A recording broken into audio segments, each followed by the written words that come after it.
The following is an encore presentation from Flatoberfest 2022. Sean Griffin. All right, everyone, we do have our technical stuff set up now, so we're about ready to keep going with the presentations. And up next, we have Sean Griffin from the channel Kingdom in Context, with his presentation on investigating Babylon. And we will be having a small break in the middle of Sean's presentation, because it is a little long, just to let you know. And if you're ready to begin, Sean, go ahead. Right. Thank you, Karen. Can everyone hear me well? Big shout out to Karen. Thank you so much for inviting me to Flatoberfest 2022. I was here just a couple years ago as a spectator and got to meet a bunch of awesome people. And many of these awesome presenters that are also talking this year as well had a huge hand in me coming to the conclusions that I'm going to be presenting here today. And I want to lovingly warn everyone that some of these conclusions are unique. So we're going to be doing this in two parts. And I think it's funny because my wife always tells me I'm long-winded. But I've got a plan, I've got a stopwatch. We're going to do 1 hour, take a break, and do the second hour. And hopefully by the break, you're going to not want to look away, because we've got some fun stuff to talk about ancient history, about how it correlates with our modern times and the deceptions that we're living within, and then about the future. So this is my Investigating Babylon series that I did on my channel, Kingdom in Context, on YouTube. And we did a 21-part series over the course of about 12 or 13 months. So there is over 30 hours worth of content in my series, and I'm trying to summarize it into 2 hours today.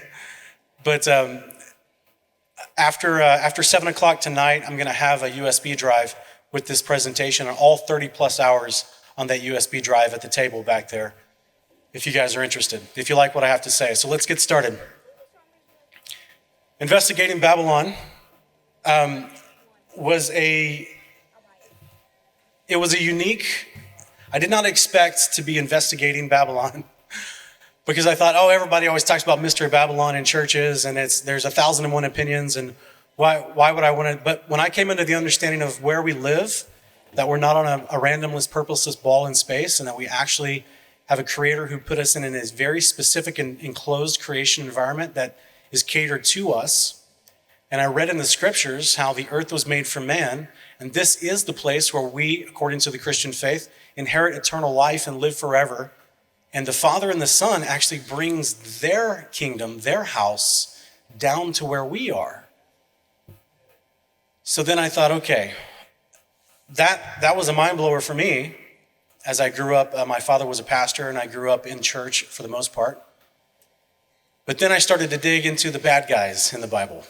It mentions a lot of bad behavior in the Bible of people, nations, kings, and other spiritual forces that perpetrate destruction and chaos and disorder onto society to get people away from the Creator.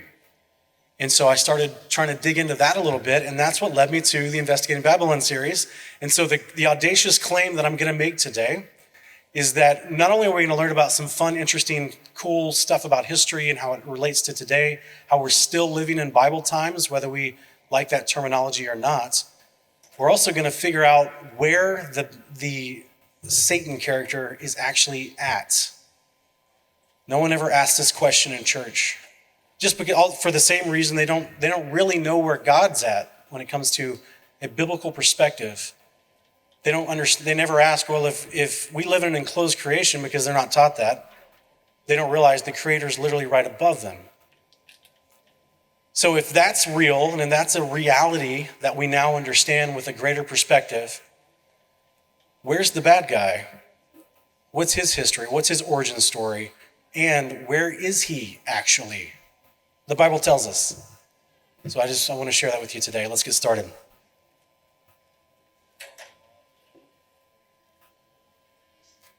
This is Investigating Babylon.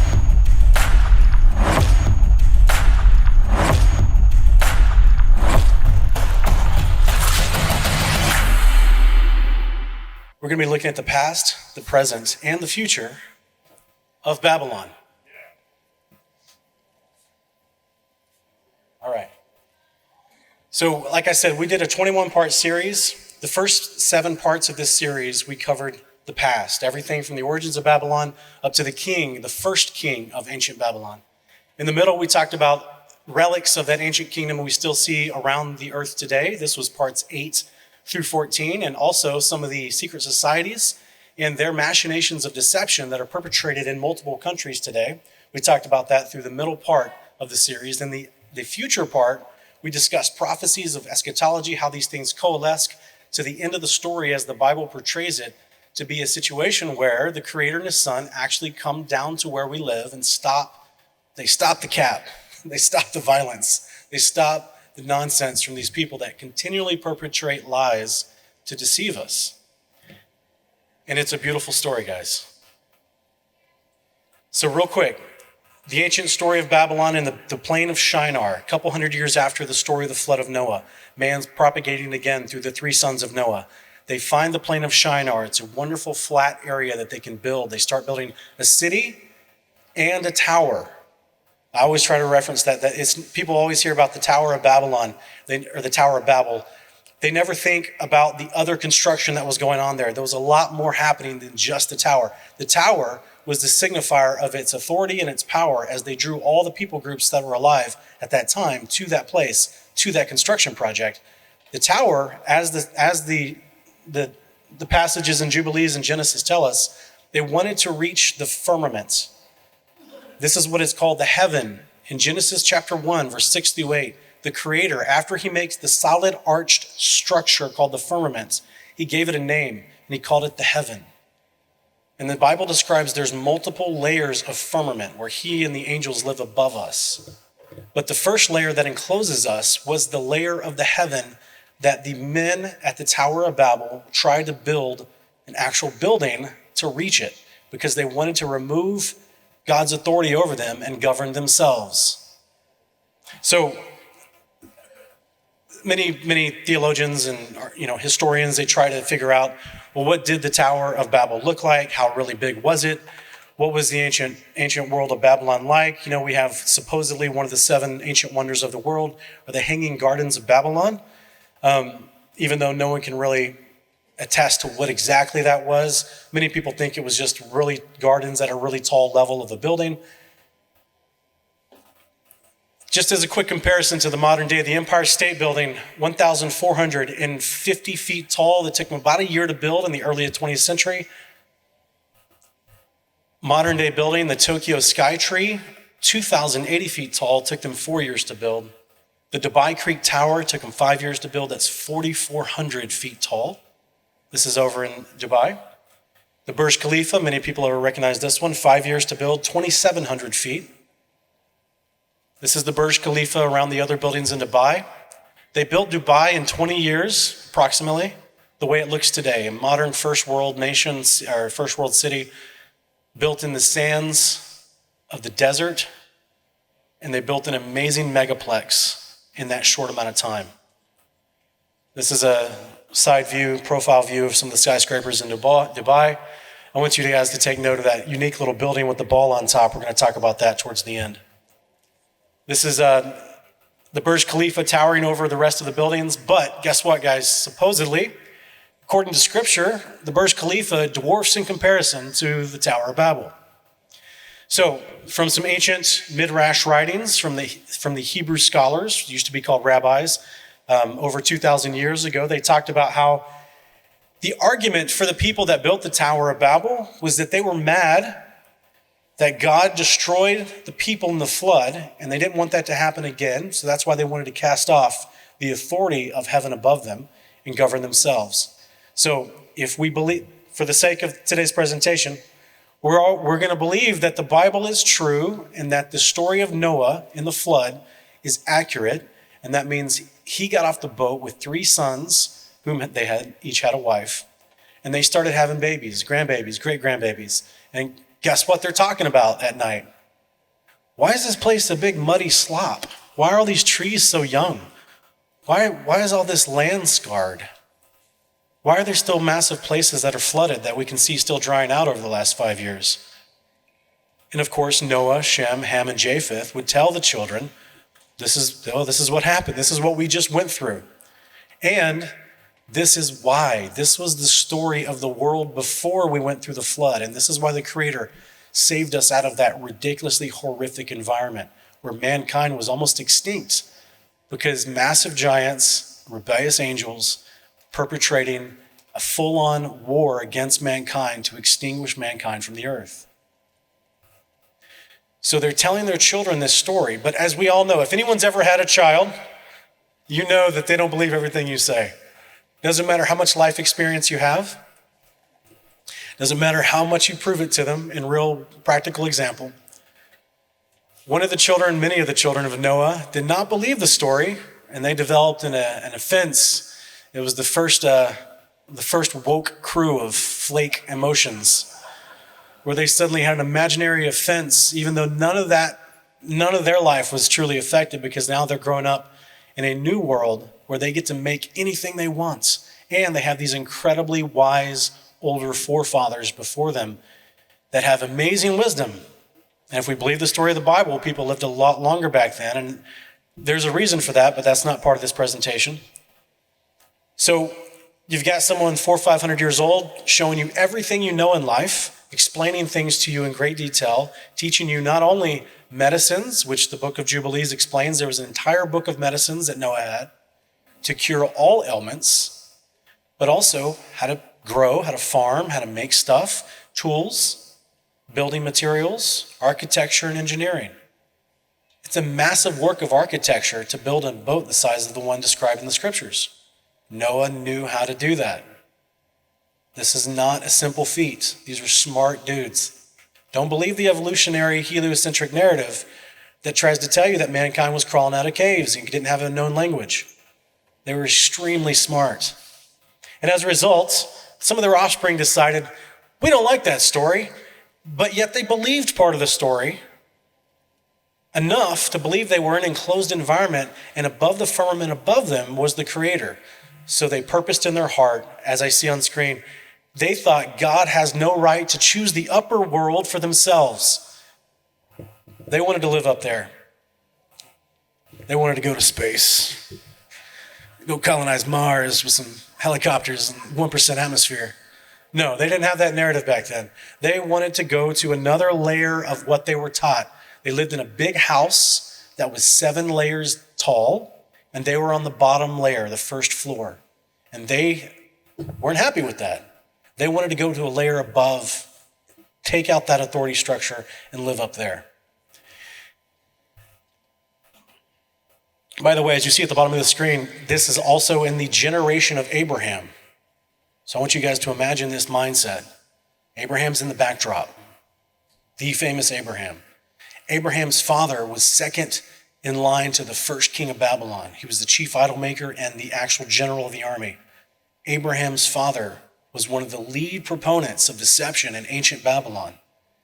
And the Creator pulled Abraham out of that and taught him truth, just as so many of us have been pulled out of massive deceptions, which is why we're sitting in this crowd today. Jubilees 10, they all spoke with one language. The Creator decided he wanted to change their languages so they can no longer collectively with one purpose rebel in the same way, because there's a lot of destruction that happened when they started rebelling. There's specific guys. We're going to go fast after this. I just kind of gave a setup, but we're now going to kind of start moving fast for the first hour. And I'm trying to get as much of this completed as possible so that at the end of the second hour, I can actually leave 10 or 15 minutes to take some questions, okay? Our Faxad, this is in the Greek Septuagint. Our Faxad, one of the guys we see in Genesis chapter 10, one of the sons of Shem, descendants of Noah, had a child named Canaan. After the flood, he found some of the teachings of the rebellious angels from before the flood carved in some rocks, and he started abiding by those teachings. And specifically, it was about how the sun, moon, and stars worked and the omens associated with them. Deuteronomy 4:19 would call this the occult. The origins of the occult came from before the flood. So this is a fascinating concept. And it's the teachings of what's called the Watchers. Different classes of angels are described in the Bible. They're all considered servants that the Creator made to send to earth, specifically down here where we live, to minister to us, to help us, to do whatever's needed, whatever mission they're sent on. Different classes are called different things. Some of the watchers, 200 in total, according to the book of Enoch and Jubilees, ancient Israeli scripture, they were actually sent to the earth and they abandoned their actual good mission and started doing a bad thing. They took wives. They had these unspiritual, unclean babies as a result of them. They had what's called the Nephilim. Those became the giants that oppressed mankind, started cannibalism, and started the occult. They started receiving worship to those unclean spirits, those giant Nephilim, and forcing and oppressing mankind in a variety of ways. This is the origin stories of the Titans, as well as the chimeras of ancient Greece. This is all before the flood. These practices, this guy named Canaan is reading about them on a rock after the flood, and he picks them back up again. And what's hilarious at the end of this passage in verse 4, it says that he didn't want to tell Noah because he knew Noah would be mad. You don't say. We just went through this flood. We just in a boat for a year with a bunch of stinky animals, a bunch of poo. We had to shovel every day. And you're going to start doing the same stuff that led us here again. So there's always some rebellious people, right? Canaan is in the same generation of a guy named Nimrod, as we see in the Greek, also called Nimrod, famous historical character. This is the first king of Babylon. Arphaxad fathered Canaan, Canaan fathered Selah, Selah fathered Eber. Eber is where you get the word Hebrew down the line. So this is a comparison of where we see in the New Testament Greek, well into the Old Testament Greek from the Septuagint. You have this gentleman Canaan. He's actually been removed from the Masorite text, which is what a lot of the KJV Bibles are based off of. That's a deeper cut for people that know the history of the Bible. But he is actually mentioned in Genesis 10. This is Cush fathered Nimrod. And then as we go through the different clans that are associated with him, we even get the Caphtorim, which is where the origin story from ancient Greece originated from the giants, as well as the Philistines. If anyone's been to Sunday school, you probably heard that word before, Philistines. What God wanted to do through Noah and his sons was command them to go out and repopulate the earth. But they thought that they would be bad if they did that because then it would make them weaker. So I'm going to brush through some of this. They thought that they had more prosperity by collectively getting together. They didn't want to be spread out. They thought they had power in numbers. So ultimately, they're disobeying Noah's instruction and they're disobeying the Creator's instruction. They just want to do their own thing. And it was Nimrod, according to historians, that excited the people to view it as an act of courage to stand up against the Creator. They thought it was cowardice to do what the Creator wanted, and he taught people that it was courage to go against the Creator's instructions. And it says he gradually changed their government to tyranny. How appropriate, because he's the first king of Babylon. Socialism and communism, as I'll explain here in about an hour, is based off of Babylonian government theology. And of course, people followed after Nimrod. It's not too hard when he promises you illicit sex and drugs and do whatever you want. That's literally the practices of the occult and all the shrines and temples to the gods that they worshipped. So, as a part of a buffer, if I could put it like this, as a part of a strategic response by the Creator, as he came and he put diverse languages into the people so they could no longer communicate easily. But now starts the grand story of all the nations, the different cultures that speak different languages. They all walk away from the same plane of Shinar with the same memories of what happened, but now they can't communicate with each other. They're still worshiping the same pantheon of gods, but now they have different languages, so they call them by different names. And this is where it gets mysterious. It's not really mysterious, guys. It's just This is what historians will allow you to believe. They're baffled, like, we can't figure out the etymology of languages suddenly exploded 4,000 years ago. We can't figure out all these different writings and diverse artifacts and relics that have all these different languages. And it seems like before that there was nothing, but about 4,000 years ago, it suddenly exploded with all these different languages. I'm like, yeah, have you read the Bible?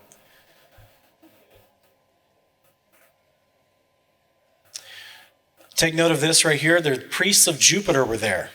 The priests of Jupiter also left the area of the Tower of Babel and went off to their own lands, I would say back to Greece, as descendants of Japheth. Jupiter's the sky god. Now we're going to start getting into some of what they believed and why.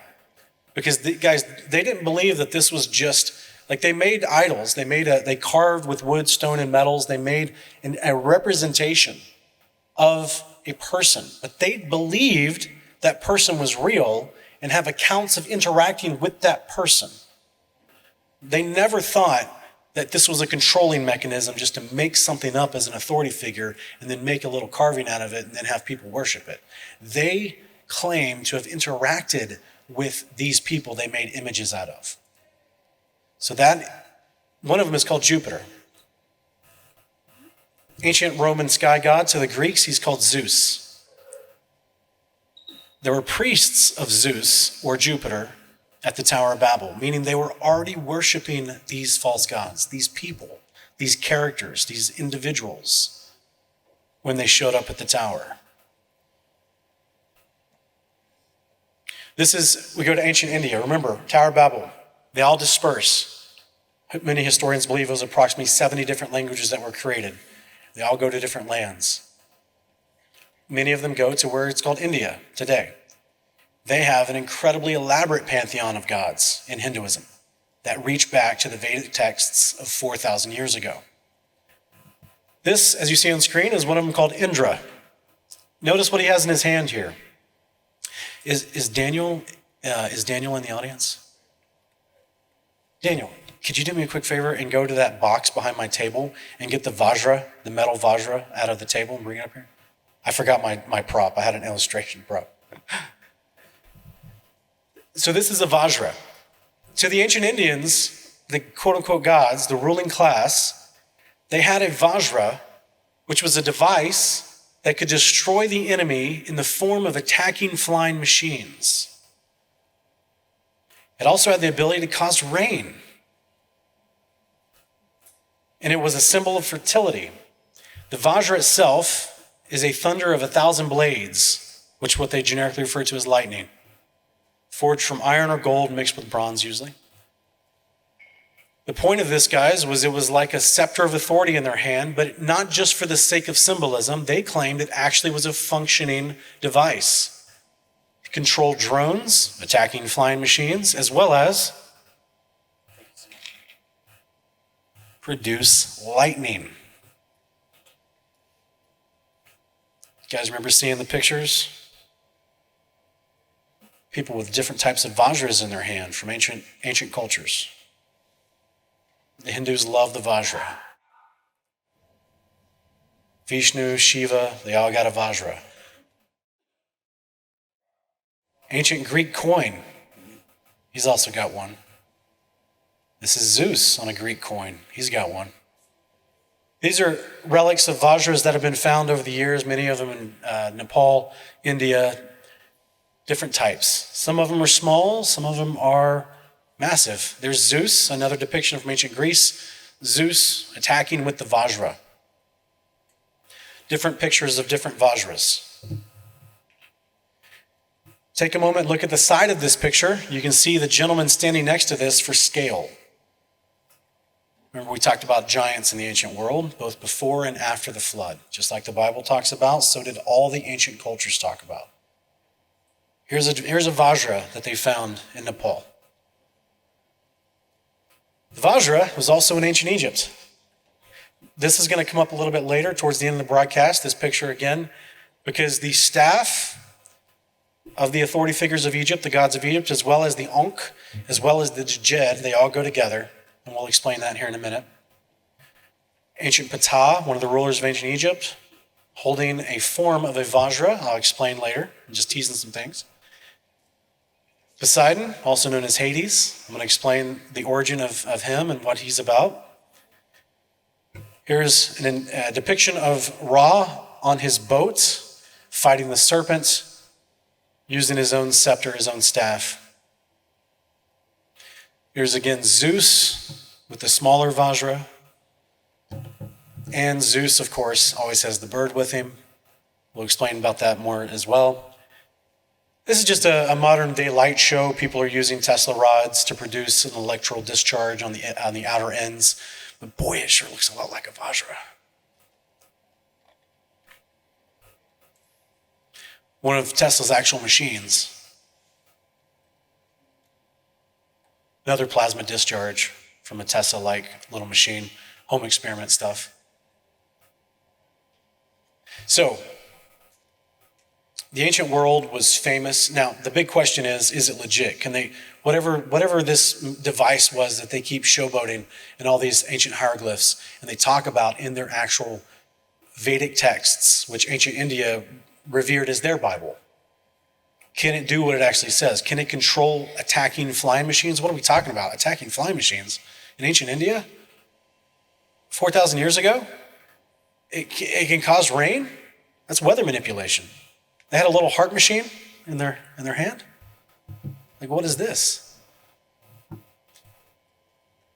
I'm putting forward today, guys, it's not only was very real, but it's literally why we see these same types of machinations, which are means of deception, as well as we see the same types of technology being reintroduced to the world today in different ways. Take quick note of this hieroglyph. This is a djed. Also ran off a form of power. Many would think it's electricity. It's from ancient Egypt. We're going to talk about this as we go into the first beast of Revelation. Someone earlier was asking Mark Sargent who they thought the Antichrist was. It's not Mark's forte as far as his line of study, but it is mine. So I'm going to give you not only his name, his location, his origin, and who he is in the future, how we're going to tell who he is without a doubt. There'll be no ambiguity. And who he shows up with, and what happens to him. Ancient Egypt, more devices that people feel like had electricity to do with them, with the famous tulip thing. As you can see, it's got a djed below it. A museum that tried to recreate it. It's all over their architecture. It's always around the gods and the kings of Egypt. It's power. Sometimes they're personified as these pillars of djed, which the Egyptian Book of the Dead claims had the power to give this mortal flesh immortality. I don't know what that means, but that's what their claims are. We're also going to be looking at the spheres everywhere. There's always spheres involved in the ancient cultures. Here's Anubis with a sphere in his hand. They love their balls. They do. Children with balls. They love them. Just like when you tell not only, soccer balls and footballs and things like that, but just like, if you're a parent, if you had a child that's 2 years old, that's a boy, you have to tell him to stop touching himself. You know what I mean? You'd be like, dude, stop touching yourself. Like but put your hands up here now. It's okay. The spheres are everywhere. They put them in depictions, and many times they're wrapped in the serpent. The serpent was one of the deities of ancient Egypt, as well as the Akkadians, the Sumerians, the Indians, the Greeks. The oracle at Delphi, many of you may have already heard about this, used to be a cult to the serpent god until Apollo took it over. Zeus with the Vajra in his hand. This is a passage from the book of Revelation where there's a letter written to John on the island of Patmos that was given to him by an angel. And the words and the information are supposed to be given to the angel by the Creator and his Son, Jesus of Nazareth. And they're saying to these people in a specific church in the area of Smyrna, which is in modern-day Turkey, saying, I know where you live, and I know that Satan's throne is there. And there's people that claim to be Jewish, but they're not. They're part of the synagogue of Satan. Now, this isn't going to be going into any kind of anti-Semitism or nothing like that. The biblical definition of a Jew was someone that did the commandments of God, and just because you were blood born into that ethnic race, if you did not do the commandments of God, then you're, according to the New Testament, you're not acting in accordance with being a Jew. So there were people that were impersonating themselves and showing up to fellowships of believers in ancient Turkey, but they were impersonating. They were just stepping in to spy out their freedom.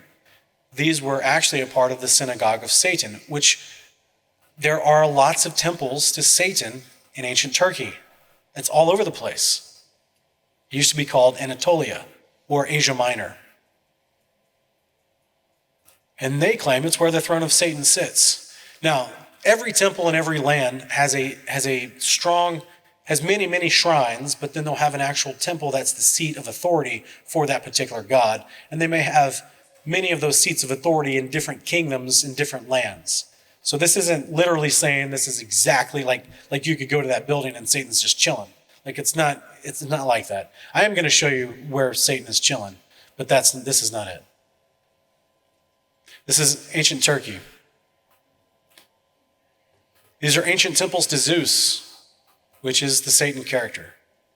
A lot of these references, guys, are going to be available on my channel on the Investigating Babylon series, as well as in the thumb drive that we offer with the entire series on it. I do not have time to go into a lot of the historical and scriptural, or unfortunately even the secular historian citations of some of these things today. So there's many statements I'm going to be making for the sake of time that you may say, wait a minute, where'd you get that idea? They're all sourced in the series. This is a huge summary of the series. Ancient temples to Zeus, whom the Hebrews called Satan. A real character. Ancient temples are still there. This is the famous replica of the temple to Zeus that Obama used in one of his speeches in 2008, his inauguration speech. They actually took this from ancient Turkey, and Hitler had it moved to Germany at one point. Temple of Zeus. Remember the SS? They had the little lightning on the side. Zeus holds the lightning bolt. Here's Obama. Here's ancient Zeus. A big depiction of him. He's got the eagle next to him. He's got the Lady Liberty, Diana, on top of a ball. I told you guys, when you start noticing it, it's everywhere. And there's a reason for it. It's going to matter to this conference and why we believe we do not live on a spinning ball. Some of the ancient artifacts, I think this one's from in actual Athens. Zeus, Apollo, and Hermes. We're going to explain all these people. And you've got all the fun chimeras. We'll touch on those as well. Post-flood giants. So this is where we want to step into the idea of how, if Noah went through this flood and they got rid of all these ridiculously genetically altered giants that were cannibalizing mankind as well as oppressing them through government, why would they show up again? This is a big debate amongst theologians, but honestly it shouldn't be, because there's more than one way to make a giant. And I would suggest that the scriptures actually tell us how they made them both before and after the flood. 1 Enoch 7 talks about how the rebellious angels, the ones that have more knowledge than mankind, the ones that rebelled and they came to mankind and started teaching them things that God didn't want mankind to know. So some of them was enchantments and the cutting of roots, as well as making them acquainted with plants. And I don't think it's any coincidence that the very next statement is the women became pregnant. Jubilees chapter 5 parallels the story of 1 Enoch chapter 6 as far as how the giants came into being. Genesis 6 is also the same parallel account. 3 written testimonies in history. Jubilee 7 talks about Noah started noticing his children and grandchildren were going off the rails, started doing this bad behavior again, and was started to teach them the commandments of God as much as he knew them. But it says they beget the Nephilim. That's a Greek transliteration. It should say Nephilim, as well as other types of genetically altered offspring. Some of them are called the Nephil, the giants, and the Eljo, and that they all killed each other, and they killed mankind, and mankind killed each other. So this is why in Genesis 6:5 it says there was the Creator was remorseful, was sorrowful, that he had created mankind because of what was happening. He wasn't repentant that he made a bad decision. He was sad to see what was happening. And in verse 11 through 13 of Genesis 6, it says that the entire earth and all of its inhabitants had corrupted its ways. That means its behaviors. They were involved in nonstop manipulation of the creation as well as warfare. We'll skip over this real quick. The enchantments part, it has to do with ancient magic, ancient sorcery. Some of these, I'm going to skip through some of these, but the point is I have scriptural references tying these same words that are being used in Enoch to also Exodus and Isaiah after the flood when it talks about ancient Babylon laboring in sorceries and magic since its inception, since its youth. And we're going to show how that's happening. This is a reproof against the behaviors of those nations that had giants in them after the flood, to tell the Israelites, do not participate in that type of behavior. Deuteronomy 18:9 through 11. Make sure there's no one among you who makes his son or daughter pass through the fire, or one who uses divination or practices witchcraft, or interprets omens, or a sorcerer, or casts spells, a medium, or a spiritist, or who calls up the dead. That word for the dead there is the word shadim, which is another synonym word for an unclean spirit, a Nephilim. Isaiah 47, let me skip through this a little bit. Here's some of the actual genetics, the science of making a giant.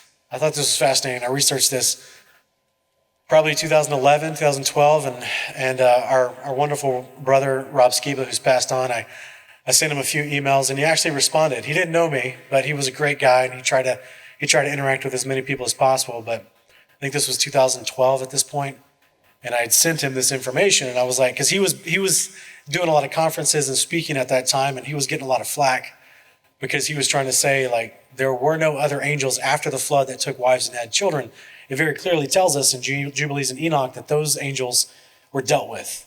They're locked away in Tartarus. They're not still on the earth. There's only one of them that was left out. We're going to go over him in a minute. But the big bulk of the crew that took wives, they've been locked away before the flood, and they're not here anymore. So how are they making giants again? It's because it's the science of it. They knew how at this point to genetically alter things.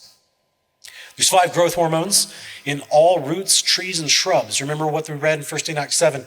The rebellious angels made mankind acquainted with charms, enchantments, root cutting, and plants. And then the women became pregnant. Auxins, cytokinins, gibberellins, ethylene, and abscisic acid are the 5 growth hormones that tells the plant or the tree how much root to grow, how much stem to grow before it sprouts, and then once it actually buds, and then when does it leaf? All the things, up, down, left, right, all the different ways that a plant or tree would grow. There's instructions through chemical hormones inside of it at a small level that tell it what to do, and you can alter the plant by altering the hormones. Do you know in the 1960s the United States government discovered that if they used gibberellins, which is the 3rd one listed here, they can make plants grow bigger if they put extra gibberellins on them. And that's literally the first ingredient that they put in the 1960s in Miracle Grow that we buy at Home Depot. So what would happen if you gave it to a woman in gestation? So there's a guy actually from Japan in 1911 who published a paper about discovering gibberellins and its a manipulative effect as a growth hormone a long time ago. But it took a few decades before the United States government got involved in the shenanigans. Ancient Greece, literal hieroglyphs of giants moving large obelisks. Post-flood, after the flood. After the Tower of Babel, because they're all new regions and lands dispersed among the nations. As you see in the far right picture of Babylon, massive king sitting on a throne and 3 guys of the same stature that look like anatomically correct full-grown men walking up to him, and they're just walking up to his knee, basically.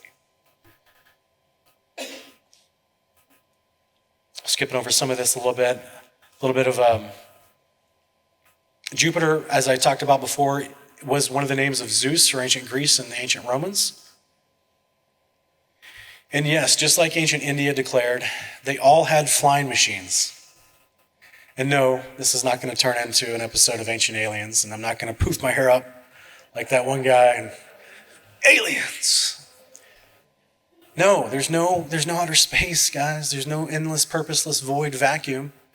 There's an enclosure above us that gives us not only pressurized atmosphere, but this is where we were designed to live. So there's a lot of things that can happen within this enclosure. As you see, in the center of this is a ruler dressed in a Dagon attire from ancient Acadia and ancient Babylon, one of the gods they worshipped. The fish hat, the mitre hat, the same hat the Pope wears, but that's a different presentation. And then in the top right, we have another guy sitting inside of something in the air. And guess what? One of them's holding a Vajra. It's everywhere. It's in all their hieroglyphs. They had flying machines, and they wrote about them. This is one of the versions of them we see from ancient depictions from the Vedic texts from ancient India. Does that look familiar?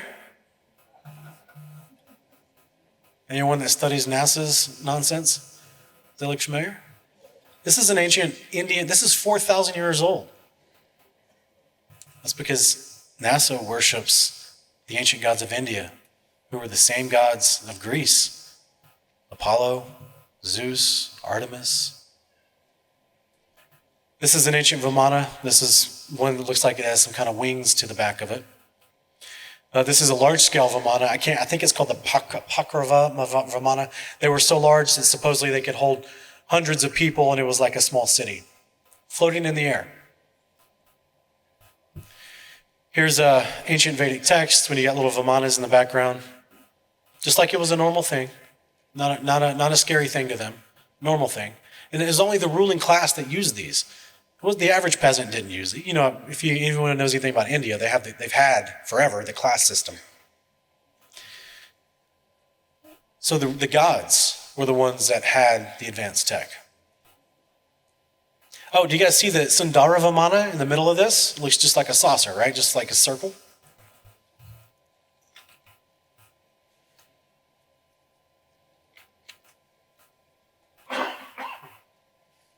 I'm sorry, guys, 1 second.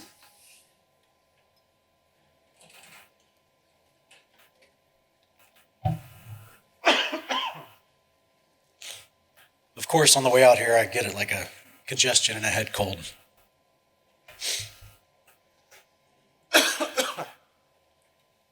Okay, here's an ancient depiction. Gods with other people in a boat flying in the air. Here's another depiction of a Vimana. It looked kind of like a boat on the other side. Here's the ancient boat of Ra from Egypt. Flew in the air.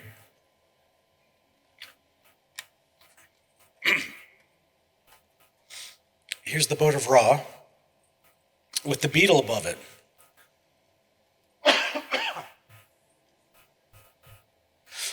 And if you give me just 1 minute, we're going to look at a quick little clip.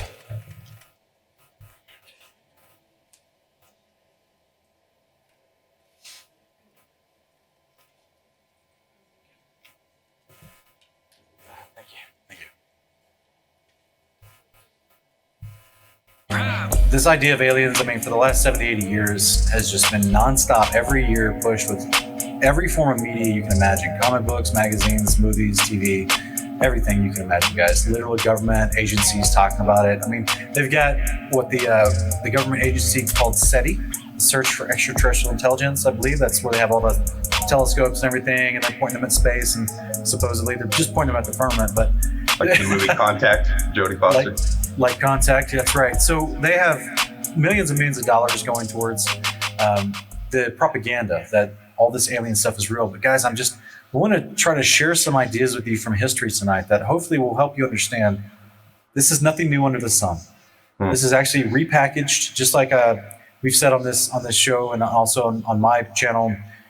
NASA, their whole theology, their whole view and teachings of the heliocentric cosmology is repackaged from ancient India and specifically from Vishnu and some of the multiverse and cosmic belief sets that was propagated by Vishnu and Brahma from ancient India. So another unique parallel with ancient India are these ideas of Vimanas. And what a lot of people don't realize is that Vimanas are what we're seeing in the sky when people take home video and when clips are being released by the news. In ancient Sanskrit, Vimana means measuring out and to traversing. Basically a craft that goes forward, right? Mm-hmm. The Bowden professor of Sanskrit at Oxford University in England in 1890 translated the word Vimana as the chariot of the gods. But we're not talking about the God of heaven and earth. No. We're talking about other gods, Nephilim gods. So it goes on to say, the Pushpaka Vimana was a gigantic plane the size of a large city, entirely capable of holding unlimited numbers of people, as stated by Professor D.K. Kanjalal's observations of the Matsya Purana, which is one of their Vedic texts, their religious texts. So guys, this is telling you that they had massive, what did we see West plays in movies like Independence Day? Yeah. I mean, so many of them. A big plane that could be an entire city by itself. That would fill up the entire camera angle view of the sky, at least. So yeah, a massive city-sized craft, and as big as this creation is, it would not. I wouldn't put it past the elite to have something like that hidden. That's right. And they go on to expound about what these things were, how they worked. There's an incredible amount of information in ancient Sanskrit that details who flew them, how they were used for war, how they controlled people, how they were given to the gods. And so right here it says in Sanskrit in the Samaranganana Sutradhara, I don't think I said that right. You did pretty good. It's an ancient Vedic text, and it says it's written that strong and durable must the body of the Vana be made, like a great flying bird of light material. Inside, one must put the mercury engine with its iron heating apparatus underneath. By means of the power latent in the mercury, which sets the driving whirlwind in motion. The what? The mercury engine sets the driving whirlwind in motion. What do we see from all these UFO sightings? That these planes or these craft that are moving through the clouds are usually spinning. I got a picture. Yeah. Okay, I got you.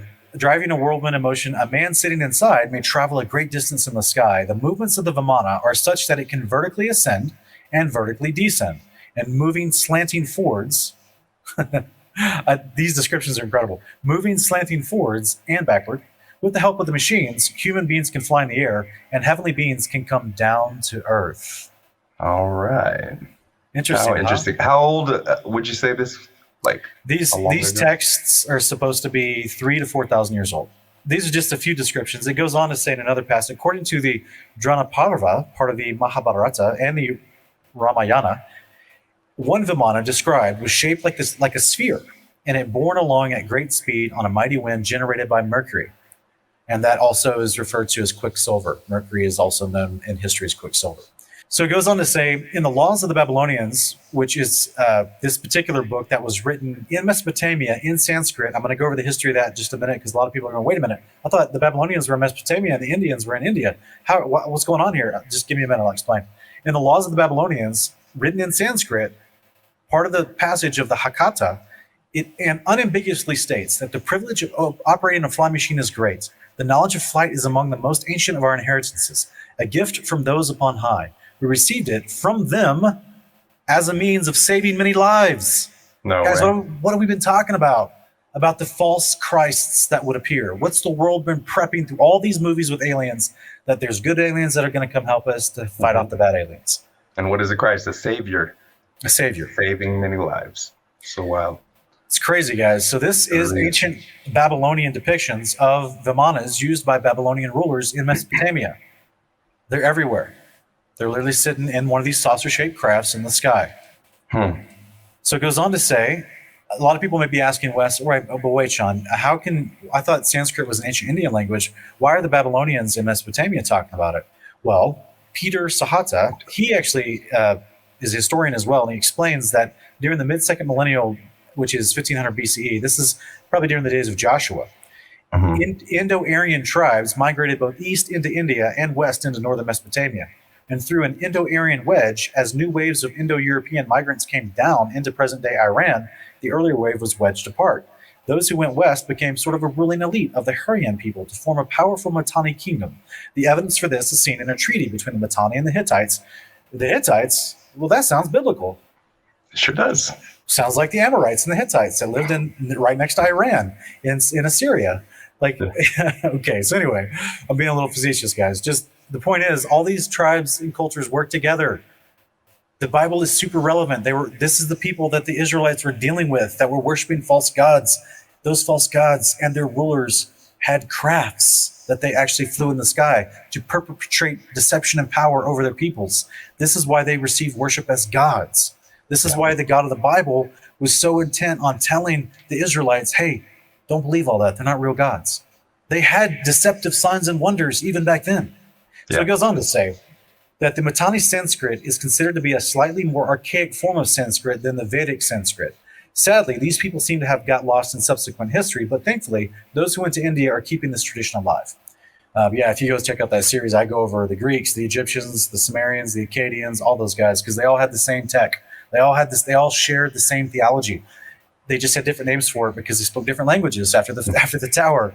So it's the same deception perpetrated on every nation. That's why they all worshiped a version of Baal. Here's the point. The Indologist, William Clarendon, so another Indian researcher and expert of ancient India, he says he has written down a detailed description of the Mercury vortex engine in his translation of the Samaranga Sutra Dahara, and he quotes this: inside the circular airframe of this craft, where the engine is, place the Mercury engine with its solar Mercury boiler at the aircraft center. By means of the power latent in the heated Mercury, which sets the driving whirlwind in motion, a man sitting inside may travel a great distance in a most marvelous manner. 4 strong Mercury containers must be built into the Vimana. The Vimana develops thunder power through the Mercury. Oh yeah, they're building these things right now behind our backs. Oh yeah, they have been. Thunder power. Yeah, this is. If they have this much detail, like that's all they need. Like, okay, we can figure this out. Well, you guys remember that specifically Hitler took a whole group of SS to ancient Tibet and ancient India in the 30s, specifically seeking out the information of the Aryans, which they believed were the gods. And this was how those guys traveled around. This is what we talked about in my Kingdom Cast episode about the Bell Project, the Nazi Bell Project. Yeah. So this here it goes on to say, according to this is going to be a tough word. I'm going to try it though. This is another text from the Vimana Sutra. It goes on to say, according to the Rahasya Ginahadi Hakarai, Sutra number 2. Very good. The pilot, it's talking about the pilot of Vimanas. The pilot is one who knows the secrets. There were 32 secrets the pilot needed to learn from the competent preceptors, and only such a person was fit to be entrusted with an airplane, and no others. There are 32 secrets of the working of the Vimana. He must know the structure of the aeroplane, know the means of its takeoff and ascent to the sky, know how to drive it, and know how to halt it when necessary, how to maneuver it, and make it perform spectacular feats in the sky without crashing. Those secrets are given in the Rahasya Laha. And this, I have a citation at the very bottom here. It's from this quote is from the Aeronautical Society of India in present day by G.R. Joycer, International Academy of Sanskrit Research from 1973. It goes on to say this is a specific maneuver one of those pilots had to know how to do. And it's called the Gudha, as explained in the Vayatatavava Prakarana. I totally messed that up. I'm sorry. If anyone's out there from India, I'm so sorry. It says, by harnessing the powers, the yasa, the viyasa, the prayayasa, in the 8th atmospheric layer covering the Earth to attract the dark content of the solar ray and use it to hide the Vimana from the enemy. Bruh. Guys. Self-technology. Guys, what are we looking at? This is the official Navy photo released in the United States of the UAP, the unidentified aerial phenomenon. Blacked out. UFO. It's blacked out. How many of these have we seen where they're blacked out? And you wonder, why are they blacked out? Why can't I get any description of them? Why can't I see? There's no details in it, right? Yeah. It takes the dark content of the solar ray, like dark matter. It's manipulating. You know how in the it's manipulating the different types of light within solar light. Yeah. Yeah. Because it's putting off some kind of glow, it looks like. This is just one maneuver. I'm going to get to another one where it makes it shine. You guys ready? Yeah. This is like it's like names for anime attacks. Go ahead. Yeah, literally. This is the Drashya. This means to be unseen. By collision of the electric power and the wind power in the atmosphere, a glow is created whose reflection is to be caught in the Vishwa Kriya Drapana, or it's a mirror at the front of the Vimana. And by its manipulation, they can make that shine, that glow, as camouflage over the Vimana. Yeah, because it's not blacked out there; it's whited out, and that is we see that in We see that all the these time. videos. Yep, All these or. home videos of people catching these glowing orbs going through the sky at crazy speeds of define left, right, up, down, define physics supposedly. They're glowing. You can't get a beat on them, even with modern good cameras. They literally have their own version of stealth camouflage, black and or glowing. This is an ancient technique from ancient Vedic texts. That's wild. Nothing new under the sun, guys. There's nothing not. new. This is why they don't want anyone to know history. They have to teach all these watered down versions. They spend how many years teaching you about the American Civil War and the American Revolution and the War of 1812. But how many times did you learn about ancient India culture and history of the gods? Or 4,000-year-old flying machines. It would completely contradict their narrative. This right here. This is triangle UFOs, and that's the shape of the Vimanas. Also triangles. I'm going to go over that in a minute. Has that same glow, the same technique with the light. So watch this, guys. I'm not going to go through the whole video. We'll cut to about right here, and watch what happens. This is just some random dude filming up. Whoa! Here it goes. What's he gonna do? You think it's going to disappear? It starts to shine.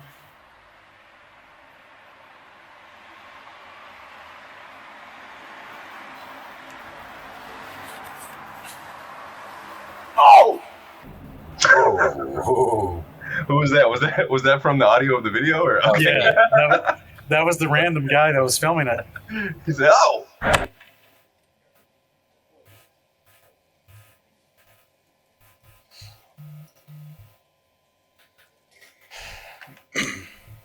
So,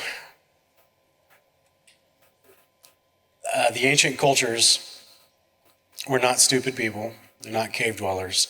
Yes, some of them lived in caves, but the majority of them had massive civilizations, massive architecture, engineering, advanced knowledge of our body, of health, the stars, the system we live in, that's enclosed cosmology. They all talked about it. And in part 2 of this series, we're going to be going over the more audacious claims that they make about where their rulers lived. So we've already talked about some of the technology of the rulers of the ancient world. And then we're going to start defining not only where they claimed they lived, as we kind of got a glimpse of it from that clip, where it talked about how the Vimanas was the means of transport for the quote-unquote gods to come down to the earth. Now, if we understand biblical cosmology, and we're in an enclosed firmament, that doesn't mean that they came from above the firmament. Because anything above the mountains in a biblical perspective is also considered the heaven, because you're up in the sky. But then there's a literal definition for the word heaven, and that's the enclosure of the firmament, the solid arched structure. So that means between the tops of the mountains and the solid arched structure, there's another area that's considered the heaven. You're up in the sky, the high altitude, where the clouds are. So we're going to delve into the claims of where they believe the gods were, and I do want to stress are present tense, as well as the 3 main gods that they all worshipped, and how the Bible says we're going to see those 3 main gods reveal themselves to the world again before the son of the real true God busts through the firmament to stop them. So I want to thank you for being here for part 1, and I hope you join me for part 2.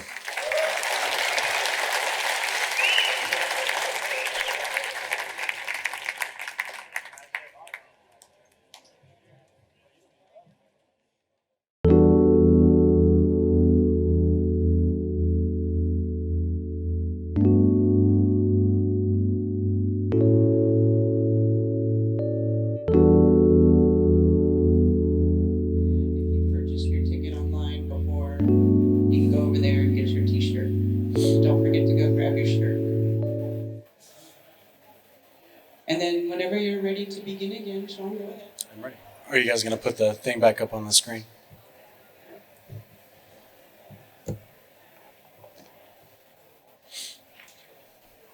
We are ready. Thank you so much for the first half. The first half is just build up, but you're getting a condensed version. Everyone that followed our channel for the last couple of years and had to watch me build up for like 8 or 9 months, they were extremely irritated with all the anticipation. So you're going to get all this in about 2 hours. It's like a fire hose of information, but like I said, please check out our channel. The entire series is up there for free. We're also going to have these thumb drives with the entire series plus additional content in the back there.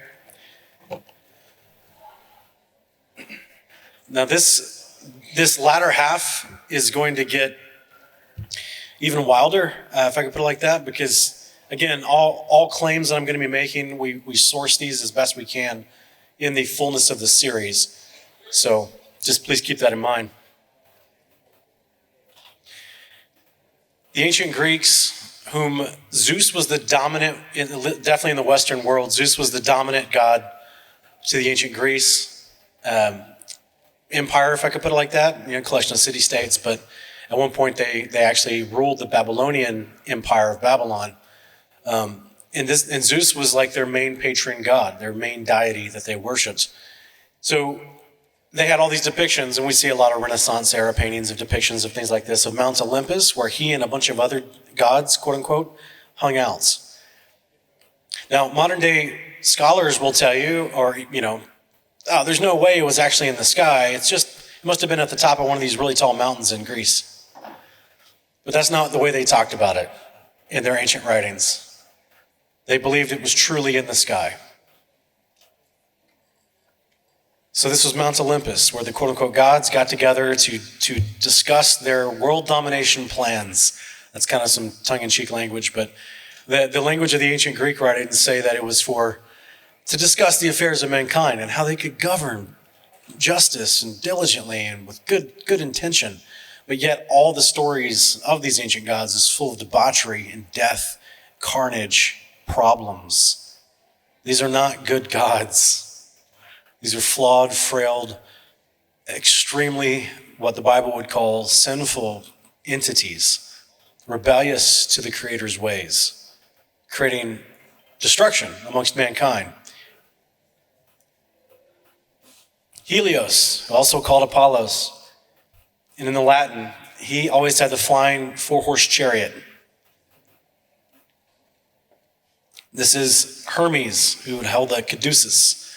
The little wings on his feet, wings on his hat. He was always really good with medicine and magic, specifically apotropaic, I'm messing it up, apotropaic magic. There's a lot of amulets and charms that were spread around people for good luck and for good health associated to Hermes, whom they also called Hades, and I'm going to explain what the other nations called him as well. He's called Nergal to others, Anubis to the Egyptians. Nergal was to more the Babylonians. And then when the Greeks took over Egypt, they knew they were worshiping the same God in that regard, so they just combined the two names from the two different languages and called him Hermanubis. I know, right? Talk about lazy.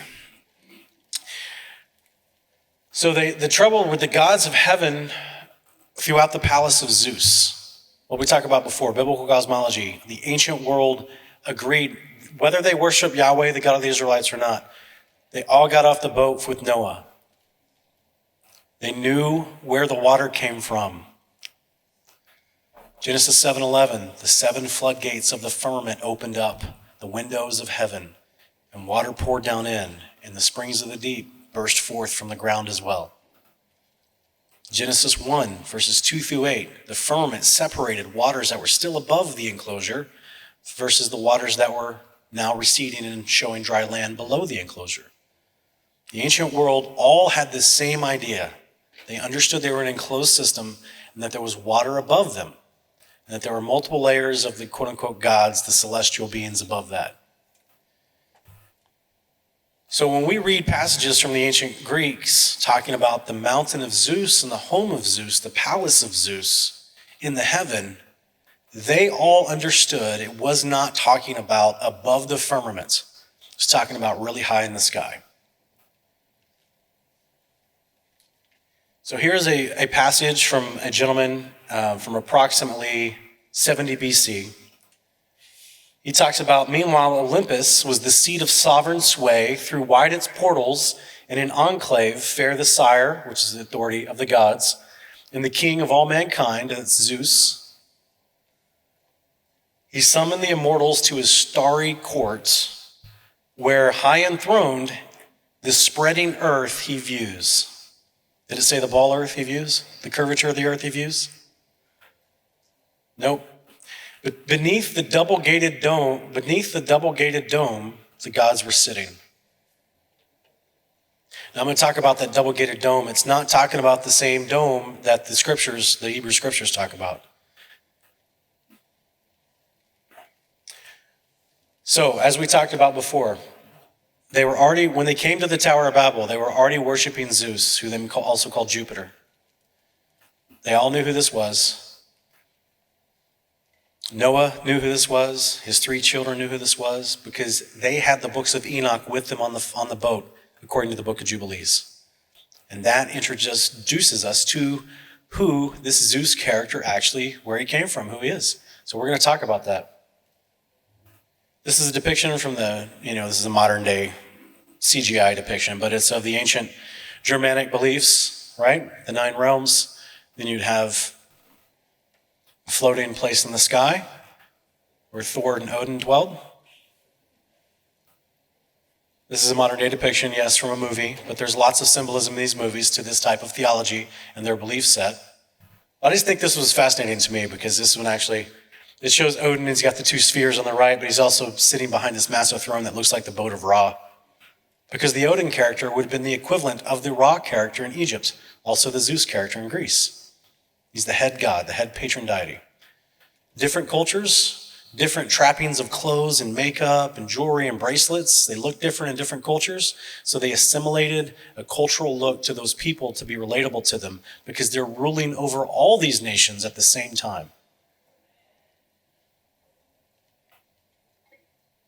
This is a depiction of, I didn't have time to put this in the presentation, so if you guys are interested and you want to go check out, the Investigating Babylon series on our channel, the automatons was actually a large giant automaton that the ancient Greeks said guarded the palace of Zeus, the island of Zeus, and he flew around and guarded it. We see this representation all over the place in modern cinema. There's always an AI automaton that goes berserk. It is literally the backdrop of the Terminator franchise, by the way. In ancient India, they also had the same beliefs of their gods. They believed Mount Meru was a floating piece of land where the gods dwelt in the sky. Why not? They already have the Pushpaka Vimanas, the massive city-like Vimanas that carried hundreds of people. This isn't a stretch for them to think about. They talked about it like it was absolutely real. This is a little depiction, of where they talked about Mount Meru was, which was their home of the gods, to ancient India, versus like the Himalayan mountains. Very high up in the sky, Mount Meru. This is some artwork for Buddhist artwork just to show, because they also worship Vishnu. That's where the Buddha came from, in case you're not familiar, from ancient Hinduism with Vishnu, one of the top 3 gods of ancient India. And as you can see in this artwork from this ancient carpet, they have tons and tons of Vimanas everywhere, plus a floating piece of land, and all the Vimanas are traveling to the floating piece of land. Over in Greece, you have Apollo, who's the equivalent of Surya, which is one of the avatars of Shiva, which is kind of like Helios to the Greeks as well. He's a god who had horses that drew his chariot across the sky, and that's how he traveled. It's a whole new definition of horsepower. But basically, this was what they believed, and it took them across the sky to Mount Meru. This is what they taught. Syria is also, like I said, it's the Indian equivalent to Helios or Apollos. Also to the Canaanites, they call them Shamash. Mount Meru, Mount Olympus, and Asgard are all the same depictions, top of the food chain when it comes to the hierarchy of these false gods and how they ruled over mankind and where they hung out. Literally hanging out in the sky because they had the tech. Ancient Babylon, we're going to step real quick. We covered this in the middle part of the series, but just to bring us into the reality of the modern day, we're going to step real quick into the behaviors, the consistent, obvious, noticeable behaviors in our modern day that ancient Babylon also practiced. We've already talked about them.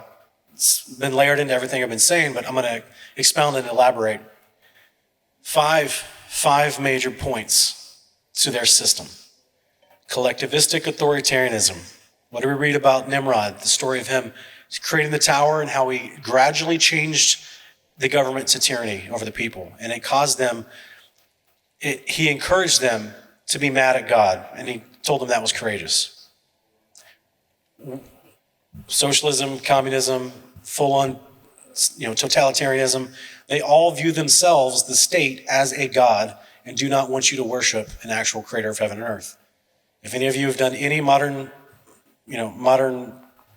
research into nations around the world, the Bible is banned in 52 countries. They don't like that book. And these are all totalitarian systems that ban them. They want you to worship the state. They don't want you worshiping God, the creator of heaven and earth, because he encourages you to do good and have accountability and treat people right and don't steal from people. Yes, taxation is theft. And, actually have a good government, right?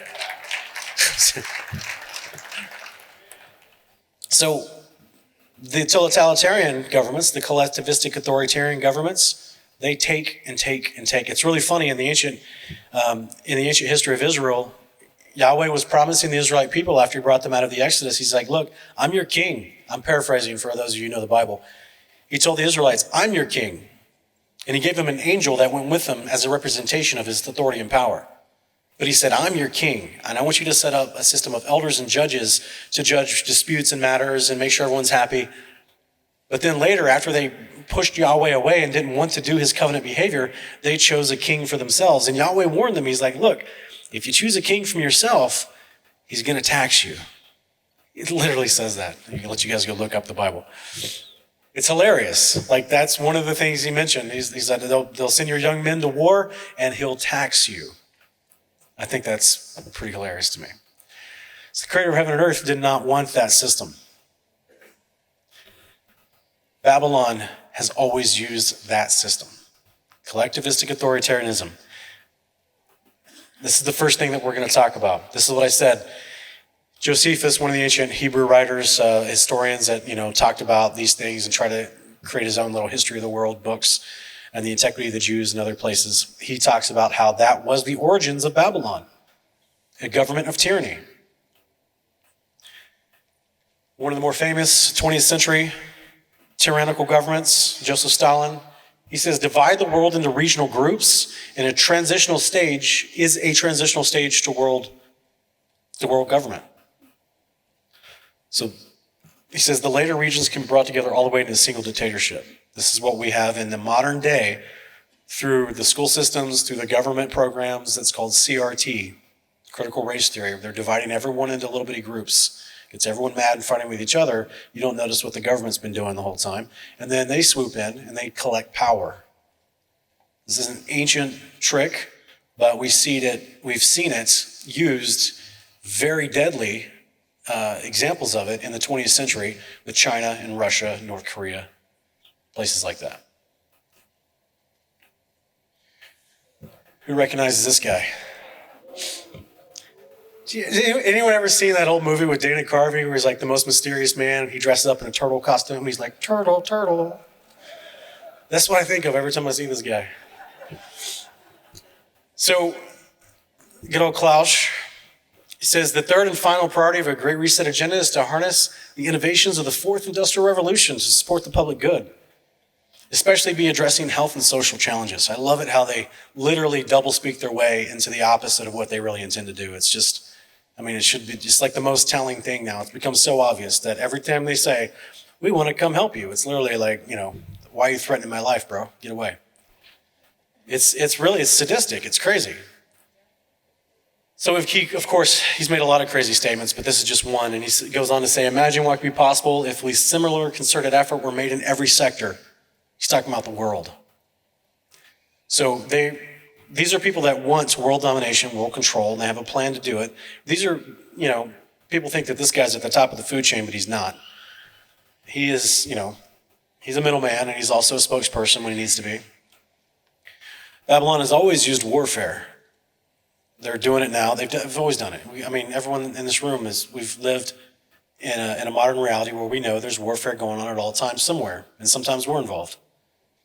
I'm just very grateful that in the United States we've not had it involved literally in our own backyard, but it's everywhere, and there's constant nonsense reasons that are brought up, propagandist reasons that are brought up to create war. It's profitable for the people involved. They don't care about the people dying or the carnage to the agriculture or the farming industry in that region or the people groups.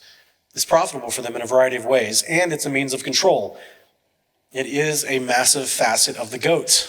That's why we have the Baphomet as a symbol for Zeus, whom, as we said, we're going into the history of who Zeus is. 1 Enoch chapter 8 tells you directly, it's this specific rebellious angel called Azazel to the Hebrews.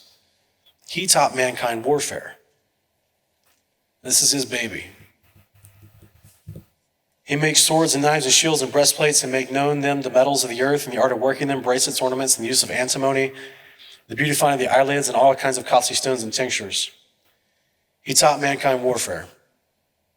The Creator addresses him in the book of 1 Enoch for this and ensures his destruction later. But right now, as the Bible says, he's still roaming around seeking whom he may devour. We're going to talk about the devil a little bit, or what the Bible calls the devil. Not a red little pitchforky guy with a tail and some pointy ears, but like we just read. Take a minute to look at this verse. It sounds wild. You're like, oh, before the flood, a rebellious angel came down and taught mankind how to kill each other in effective ways. This is an assault against mankind. He didn't ask mankind to go up into the firmament and try to kill God. He convinced us to kill ourselves in very effective ways.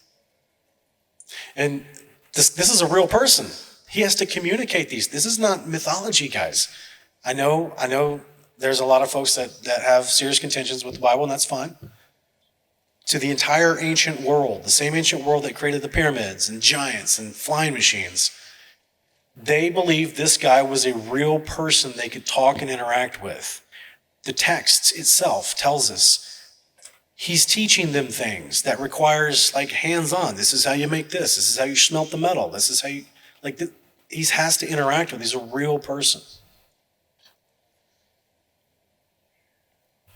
Same thing with Jubilees 10. This is where he gets his minions. So, quick summation of the pre-flood world.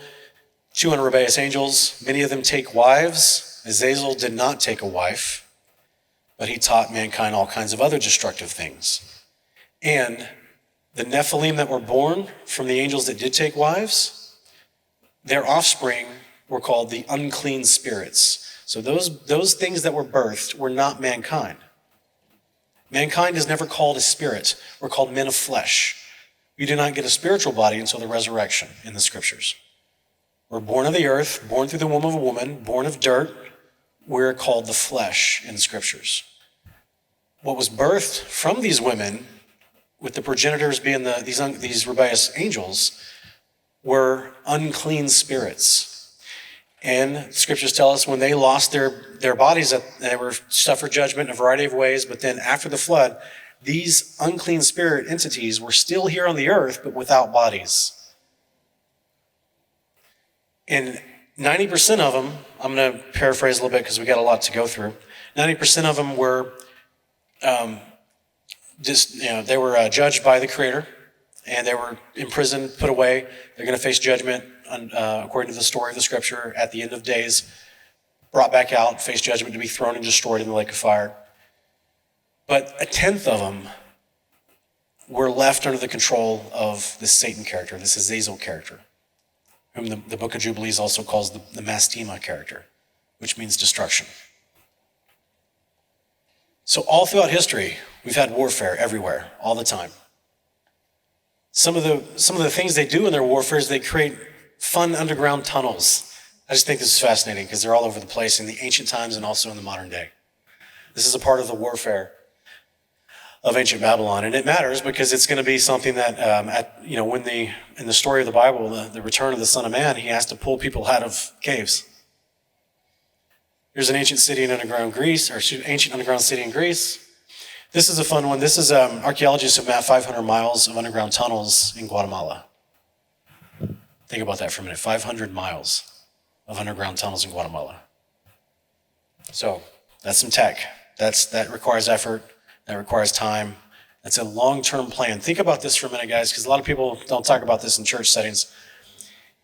Because people like to think, well, what are you saying, Sean? Like these spirit beings, you're talking about spirit beings and the devil. Like, oh man, all that stuff is just like made up by the Catholic Church. Guys, I don't like the Catholic Church either. They've twisted the scriptures. They misrepresent it.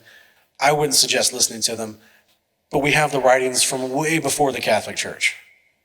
And they tell us very concrete descriptions of a unique enclosed creation where everyone inside of our enclosure was made of dirt. Everyone above that enclosure was made of water.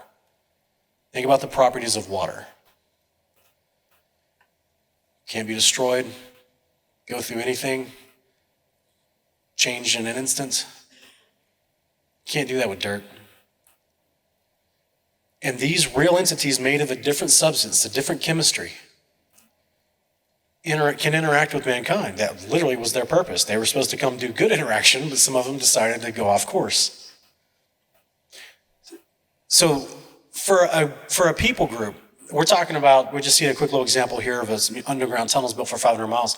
But think about an entire a governmental structure over thousands of years that keeps the same intent. They're all doing these 5 types of behaviors, deceptions on mankind, destructions of mankind, consistently.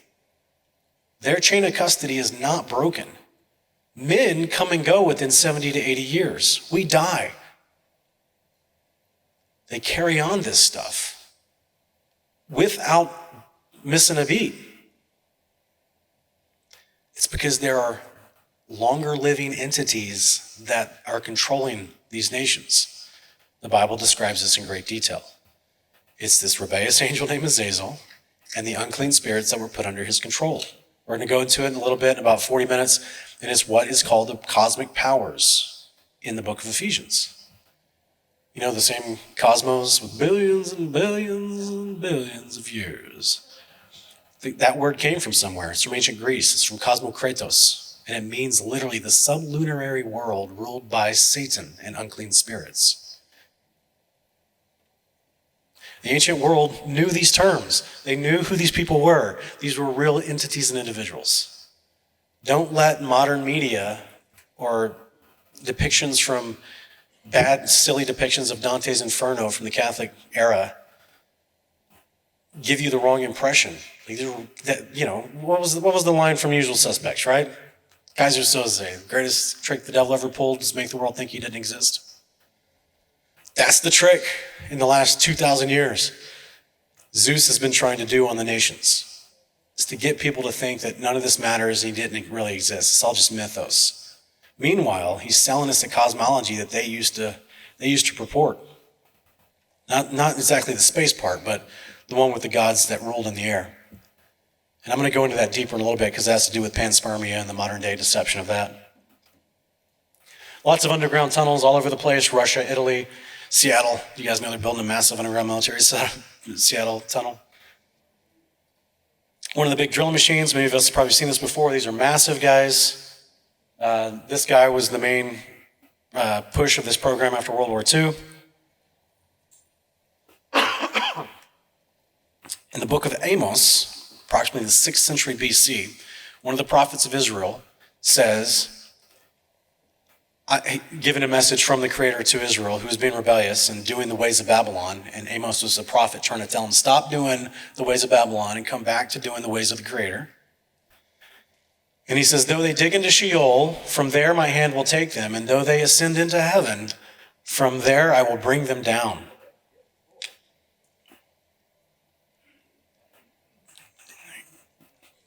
Existing in the sky, and digging deep underground has been the behavior of Babylon from the beginning. If you're going to build a tower, that the Book of Jubilees, if you transpose the measurements, suggest that it was over 1.5 miles tall. For anyone that knows engineering, you need to build a massive, massive base underneath it. Digging in the ground, trying to ascend to the heaven. It's always been a part of Babylon. Revelation 6, at the return of the Messiah, says the kings of the earth and the eminent people. I'm sorry, guys.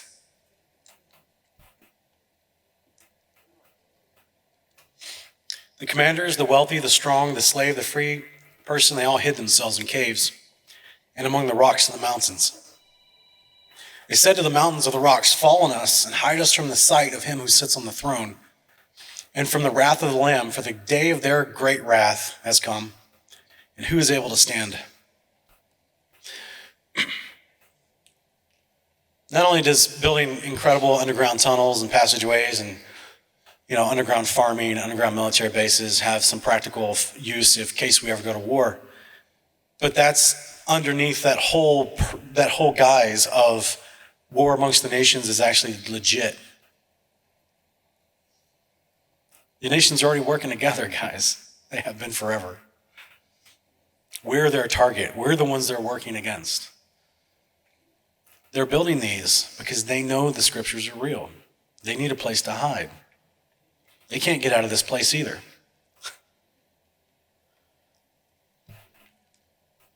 Sorcery has always been a part of Babylon. Mixing of species and modifications. This is what we talked about with the chimeras, the giants, both before and after the flood. 1 Enoch 7, we reviewed that a little bit earlier, talking about some of the hintings, if you will, of how they actually accomplished this. Same with Jubilee 7. Artifacts all over the world found, large bones, giants, tools, weapons. There's some massive axes that are like twice as tall as me, found in Turkey. It's all over the place. There's different parts of the sorcery that I want to go into, though. The eating and drinking of blood. It's always been a part of Babylon. It's actually since all the way back to Enoch chapter 7, about 1,200 years before the flood, when the giants started the cannibalism. And then the giants told people to worship them as gods. Very clear, from front to back in the scriptures, the Creator tells mankind, do not eat or drink blood. This is against the Creator's behavior. He did not make mankind to eat or drink blood. Spirit cooking, popularized in the media recently.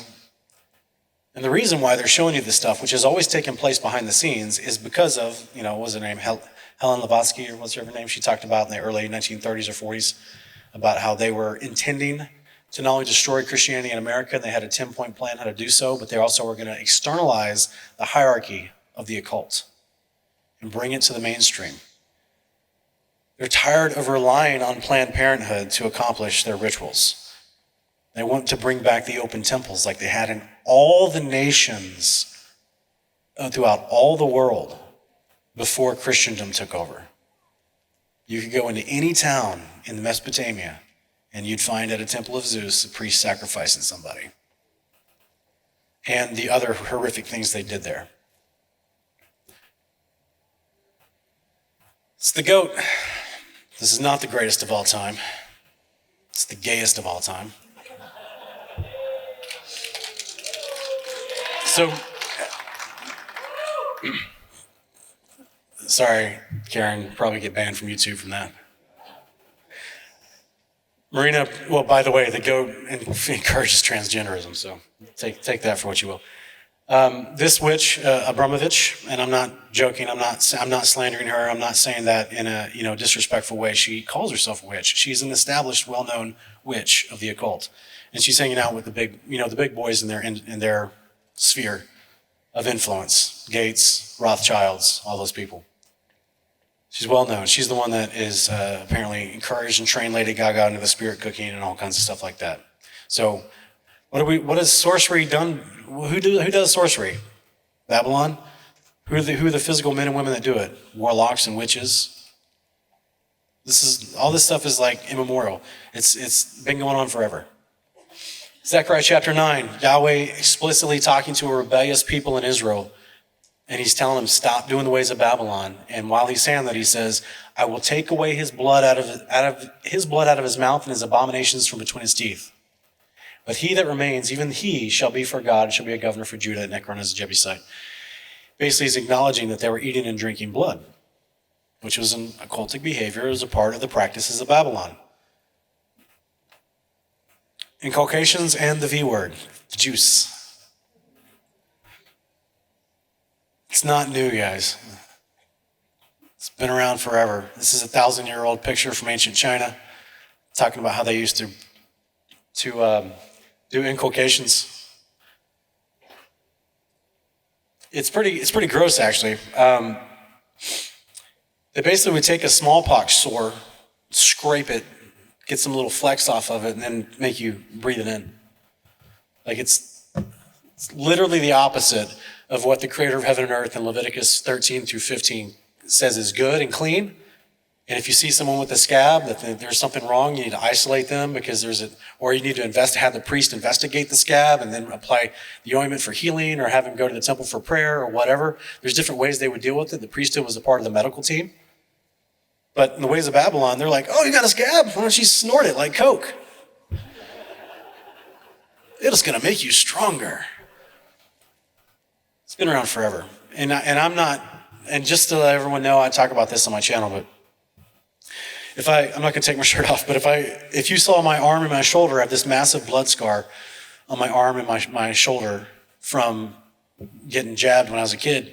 And I was partially paralyzed for a few days in the top or up half of my body. And then it left this massive blood scar here. So I'm never going to get the juice ever again in my life. And yeah.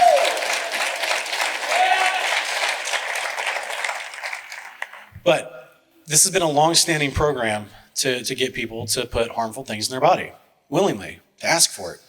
And now we're legislating and stealing money from people to do it as well. There was a lady that ran around the 18th century with another group of older ladies, specifically targeting certain people groups to try to get them to take the juice, the old school juice. This is a long-standing thing, and I don't have time to go into all of it, but this is not new at all. This is a part of witchcraft and sorcery. It's just another version of eating and drinking blood. You're taking the fluids, or you're taking something that normally is a toxin to the body when it's put into the body in the wrong way, and you're asking people to put it in your body. Ancient Egyptians used to rub poop on their cuts. It's madness, guys. This is the ways of Babylon is madness, selling you a fake elixir of immortality. And I'm not speaking metaphorically. They literally believed if you could extend your life by eating and drinking blood and doing other things with the gods, and that the gods would give you some form of immortality. And they had all these different lies that they would say about that, as far as where you would go, what level of nirvana you'd get to, or like with the Germanic peoples, you go to Valhalla if you die in war, right? Where's Valhalla? Was in the sky, where the gods lived in the sky? No, Valhalla was where the gods lived in the sky. So again, they're acknowledging that they had rulers who lived in the sky and promising these people, you'll be like the gods. Did you guys know that in ancient India, reincarnation began with ancient India only amongst the ruling class? It was not promised to mankind. It was only promised amongst the quote-unquote gods who flew in these flying machines, were much taller than everybody else, and lived in the sky. Well, my Bible tells me that unclean spirits can actually inhabit a body, since they don't have a body anymore, and then they can inhabit another body later. Sounds a lot like reincarnation to me. And it's not, mankind can't do that, only these unclean spirits. In our series, we go through the actual medical information from the CDC and other places, and how pig blood, human blood, aborted fetal cells, whole bunch of stuff, formaldehyde, albumin is a part of human blood that's everywhere in all these different scheduled juices from the CDC. And it's just everywhere, guys. It's everywhere. I'm kind of skimming through this quickly. Transhumanism, many of us are probably aware of this, is the idea to become like gods by mixing the species, just like we see from the Nephil, the giants, the Nephilim, the Eljo that we read about earlier, the mixing of the kinds, as First Enoch talks about. Sitting against the animals and creating lawlessness is another terminology used in First Enoch. And this is what they want to do. They want to take some DNA from here and there and mix it together and see if they can create something better. There's a lot of different ways they're trying to do it. They have a whole plan. I'm going to skip through some of this. This guy, former Google and Uber engineer, registered a new church with the IRS whose stated goal is to develop and promote the realization of the Godhead based on artificial intelligence. And guys, he's not talking about the Godhead of Christianity. He's not talking about the Godhead of the Creator, His Son, and their Holy Spirit. He's talking about the Godhead I'm going to talk about in a minute from ancient Babylon and ancient India. This new religion, which anticipates advanced machines ruling over humanity as gods, has more support in Silicon Valley community than many may think, and it lines up with most stunning prophecies in the book of Revelation. Yes, it does. So we're jumping into Revelation 13 real quick, guys. And he had the power to give life. This is speaking about the second beast. I'm going to explain who the dragon is, the first and second beast, in just a minute, according to Scripture and according to the ancient world. He had the power to give life unto the image of the beast, and the image of the beast should both speak and cause that as many who would not worship the image of the beast should be killed. Okay, so give you the setting here. The Antichrist character that everyone refers to, he's not actually called the Antichrist in the book of Revelation. He's called the beast. He's called the first beast. First beast shows up. Second beast is his hype man. The second beast is saying, hey, everybody, go worship this guy. And if you don't, off with your head. This specific technical word for worship in biblical context is not just seeing a politician and saying, oh yes, whatever laws you make, I'll do. That's not worship. That's just respect. The definition of worship in Scripture is you have an actual temple, something's being sacrificed, a God is being honored. This is why the occultists, who all interconnectedly rule the world today, have openly stated they want to externalize the hierarchy, where it has been internalized for hundreds of years, hidden underground. All these practices are not out in the open anymore unless you go deep somewhere into India. But they're wanting to bring it back onto the forefront. They want, right next to the Safeway, a temple to Baal. And I'm not joking. I know it sounds hyperbolic. But they've stated this. They want to externalize these practices that used to be mainstream throughout the entire world. The only way they do that is to dumb us down first, to think it's okay. So at these ancient temples, you could go in there, and after you brought your sacrifice, whatever that was, sometimes it was animals, sometimes it was man, or like your child. As we read earlier, Yahweh was reprimanding the Israelites for practicing the ways of Babylon and passing their children through the fire. But once you got to that temple, and you engaged in this ritual, you would then get drunk or have a mixture of drugs and then engage in some sort of orgy. And many times, if there was a baby produced from that orgy, they would sacrifice that later in 9 months. I don't know if you guys understand like what the quote unquote powers that be, what they intend for the world, but it's nothing like we've ever thought of growing up. Because we live in a very much westernized Christian society where people don't do this stuff like they used to. But in the days of Abraham, that's his backdrop. That's what he grew up in. In the days of Jacob and Moses and all those guys, they came out of Egypt where they were doing those things, worshiping the Apis bull with child human sacrifice and these ridiculous rituals. That's the backdrop they came out of. We know this one pretty well. Planned Parenthood. This is a little chart from all over the earth. China in the millions, aborting babies. This is a part of it. It's everywhere. First Enoch says one of the rebellious angels taught mankind how to do this. The fifth was named Kazdija.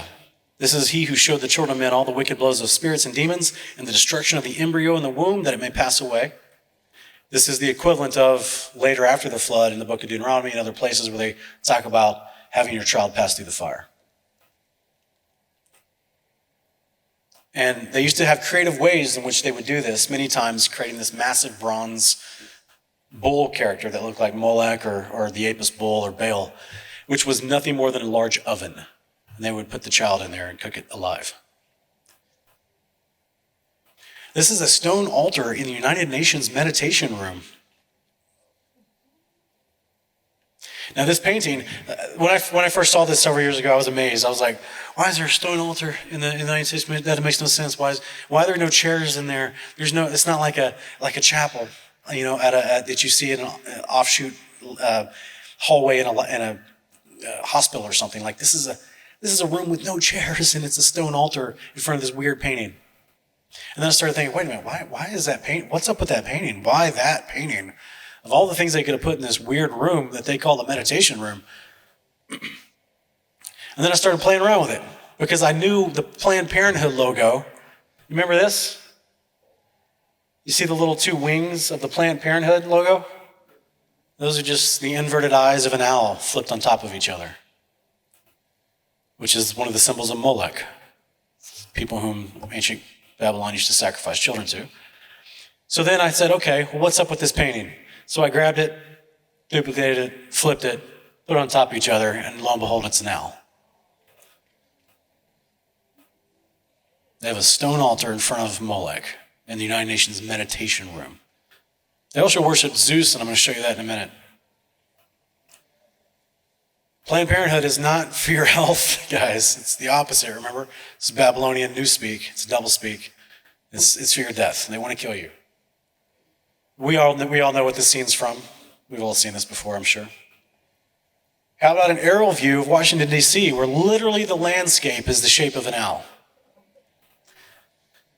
And all the secret societies that worship Molech as well, all around the country and all other countries, with little owls on their doorways, above their doorposts, everywhere. It's also in the dollar bill, the $1 bill. There's a little microscopic owl in the top right-hand corner in the dollar bill. Well, we already know the all-seeing eye of Ra is on the back, on the pyramid, right? Why would this surprise us? Deuteronomy 23:17, the creator of heaven and earth does not like secret societies.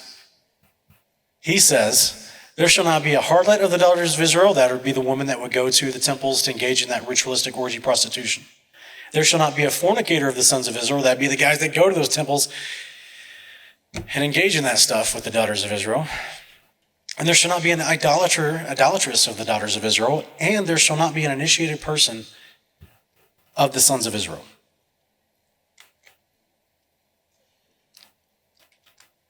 So in our series, we go over the Masonic Lodge. We go over the initiation ritual. We go over how it's actually in the book of 1 Kings. It's all over the scriptures. It was called leaping over the threshold. This is all the same stuff, guys. It's all just repackaged for the modern day. None of this stuff is new. There's Ecclesiastes 1:9 says, there's nothing new under the sun. And the more I studied Babylon, the more I realized how true that was. Weather control, huge facet of the ways of Babylon. What did we talk about, right? Earlier, we talked about the Vajra, weather control, cause rain. What do we know about HARP and other programs they've got to try to manipulate the weather? Here's a little, now this is a globe map that's been splayed out with some of the HARP locations around the earth, the major ones. But I put it on a flat earth map for us. Has an interesting look to it. All the major land masses, they want to control the weather as much as possible. And they did it. They had a handheld device apparently back in the day. This is what was established. Zeus, also called Baal to the Canaanites, was considered the god of thunder and lightning, the storm god. So in the scriptures, the ancient Israelites were told by the creator of heaven and earth, if you do my behavior, things will go well with you. You're going to have your harvest in due season because I'll give you rain and everything will be fine. You stop doing my behavior, your land will suffer drought.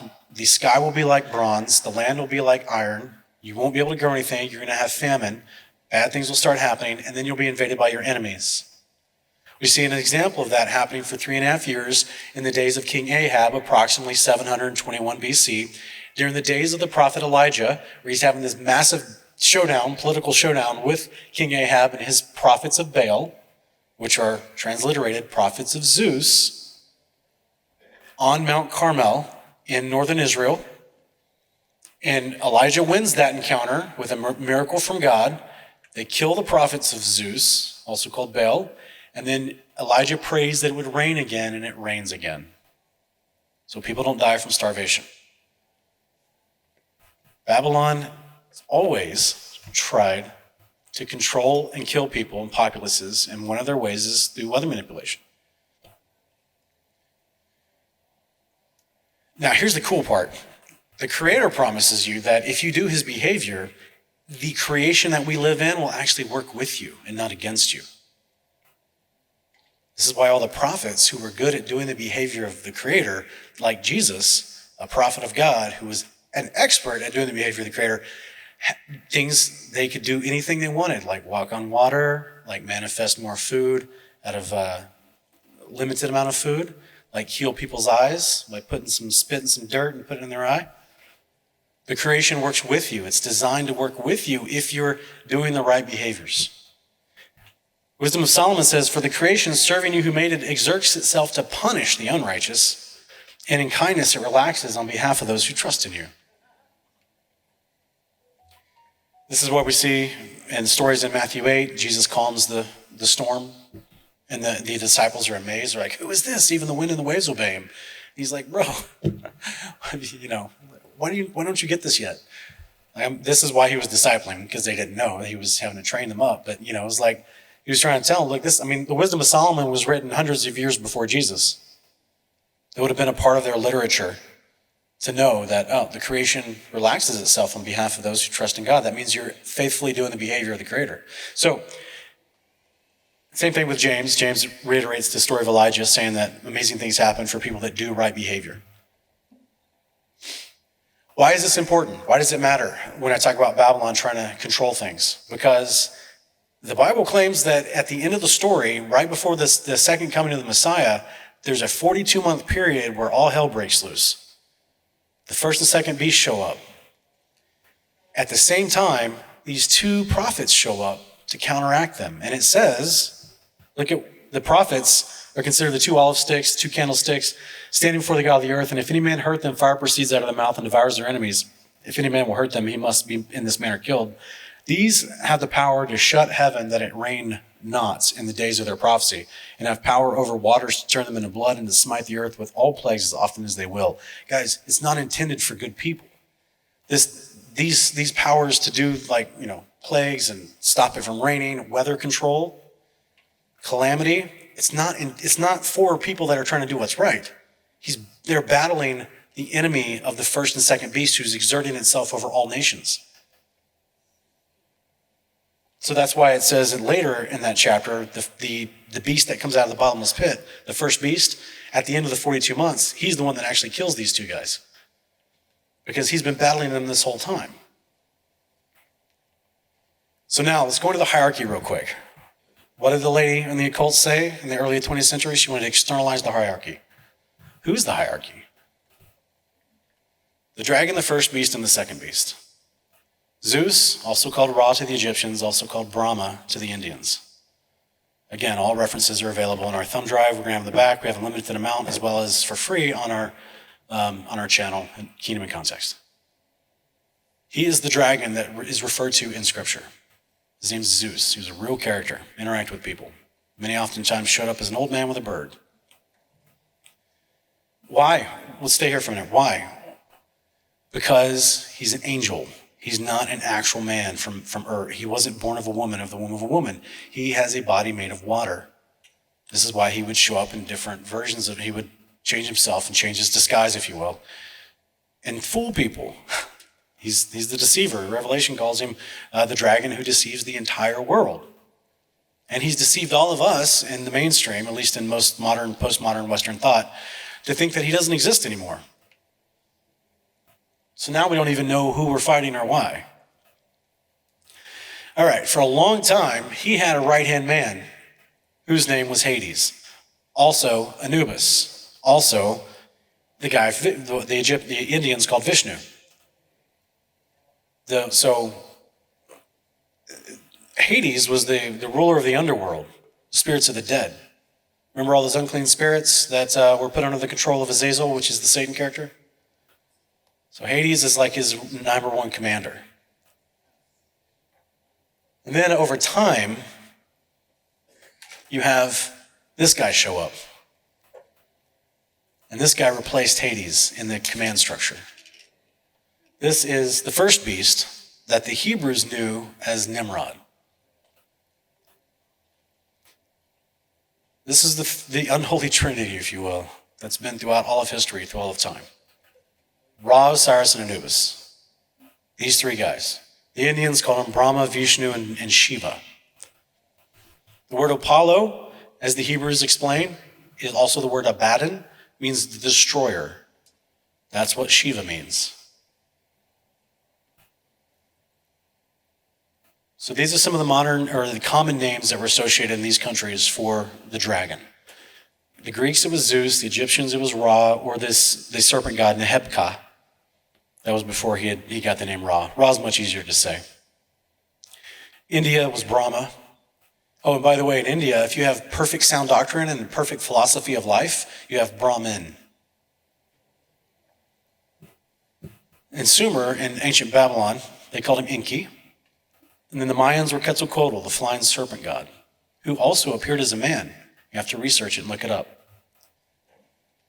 Germania, they called him Odin. Israel called him Azazel. We already talked about Azazel was the one that taught warfare to mankind. The second beast, this is the one that no one ever talks about in any of the prophecy videos or church sermons or anything like that. They always overlook the second beast. No one even asks, who is the second beast? Why is this guy mentioned in the book of Revelation? Everyone makes a big deal about the first beast. They already know who Satan is, the dragon. They all make this big deal about whom they think is the Antichrist, which is the first beast, and they're like always trying to figure out who that is. And it tells you clearly it's Apollo, it's Nimrod. It's Revelation 9:1 and 9:11. The second beast, no one ever even asks, who's this guy? This guy is a huge component piece in the story. Hermes or Hades, Anubis, Vishnu, Enkidu or Nergal, and Era to the Akkadians. And then in Israel, I don't know who he was. I haven't found it yet. I didn't know who the Israelites, like as far as one of the sons of Noah that got off the boat, I can't place him yet. I've never seen a text that helps me place it.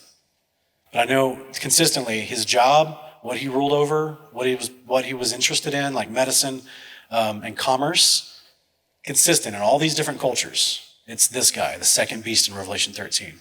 Oh, by the way, the same guy who says to you, you got to take this mark or you can't buy, sell, or trade, which is commerce. He's called Nergal in the book of 2 Kings, one of the Babylonian gods. The first beast. The Greeks called him Apollo, or Apollyon is the Latin transliteration, and also they called him Helios earlier on, way further back. The Egyptians called him Osiris. He's the only god in the pantheon of all the gods that was promised to be resurrected and come back to the earth. And Revelation 17:8 says that he is the one that suffered a mortal head wound and is alive again. That's Revelation 13, chapter 17, verse 8 says, he is of the seven, but he's the actual eighth. And the world wonders after him. The kings of the earth ready to worship him. They've been worshiping him this whole time, guys. This is Apollo. This is the unholy trinity that they've all been worshiping this whole time. The Greek transliteration of Osiris is from the word Asher. So a lot of people don't realize that the Greeks actually ruled Egypt for 1,000 years, and a lot of the words kind of got muddled together. Asher was the head of the Assyrian pantheon of gods and the supreme deity over the city of Nimrod. In the Greek, he's referred to as Nimrod, also in the book of Jubilees, which is translated from Greek. And the beginning of his kingdom was Babylon, or Babel. More confirmation here in the scriptures, Micah chapter 5, both in the Masoretic and in the Septuagint. It says the land of Assyria, the land of Nimrod.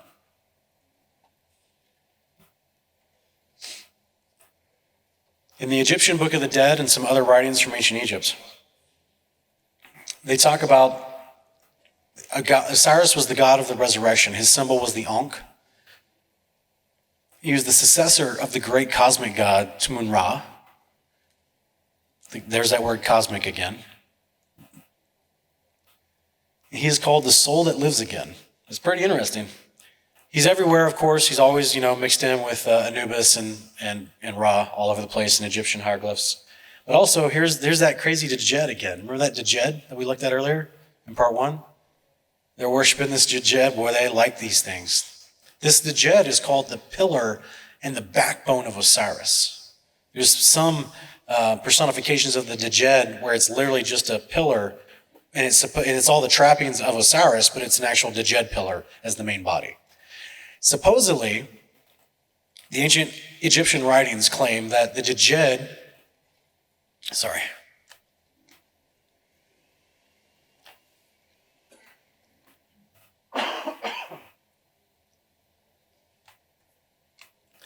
they claim this thing was what gave eternal life to mortal flesh.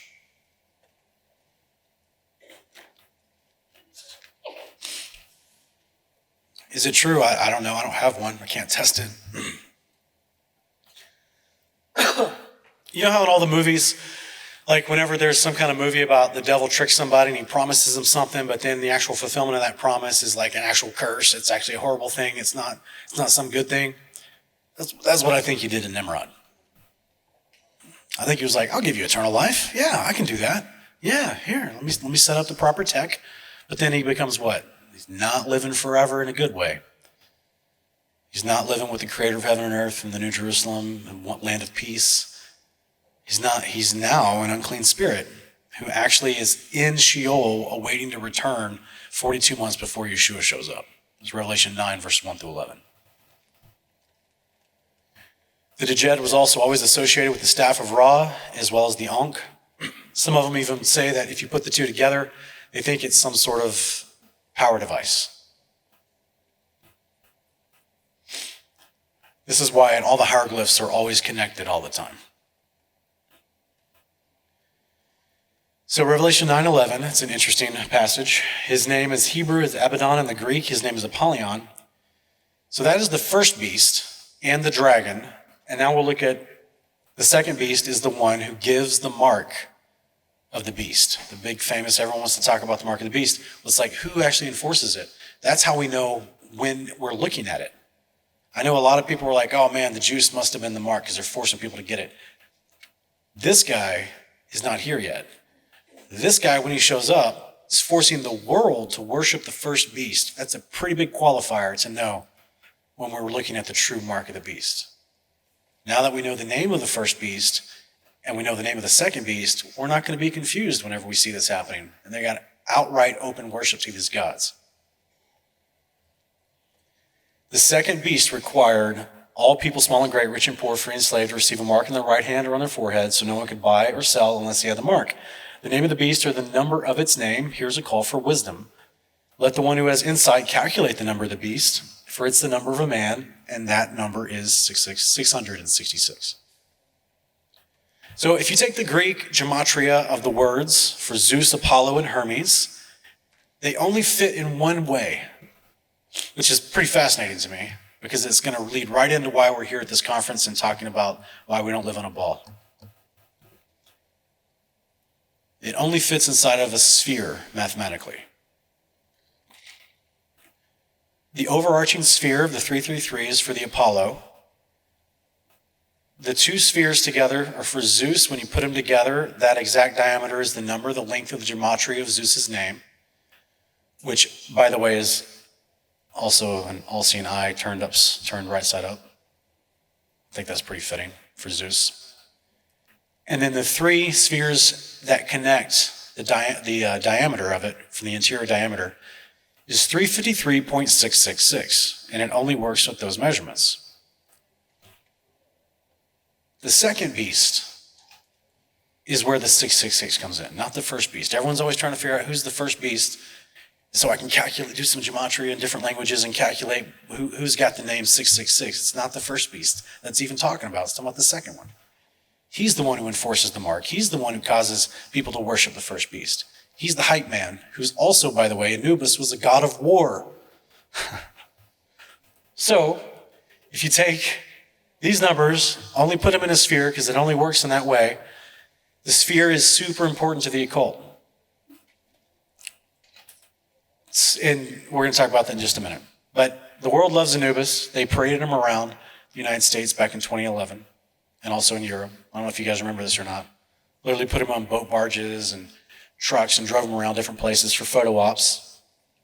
Back before selfies were popular, they had Anubis doing them. Here's Anubis in the Vatican. What's he doing in there? And he's got the caduceus, because he was associated with healing also. He was all into medicine. Here's Maynard. You guys know Maynard? He's got his own wine. It's called caduceus.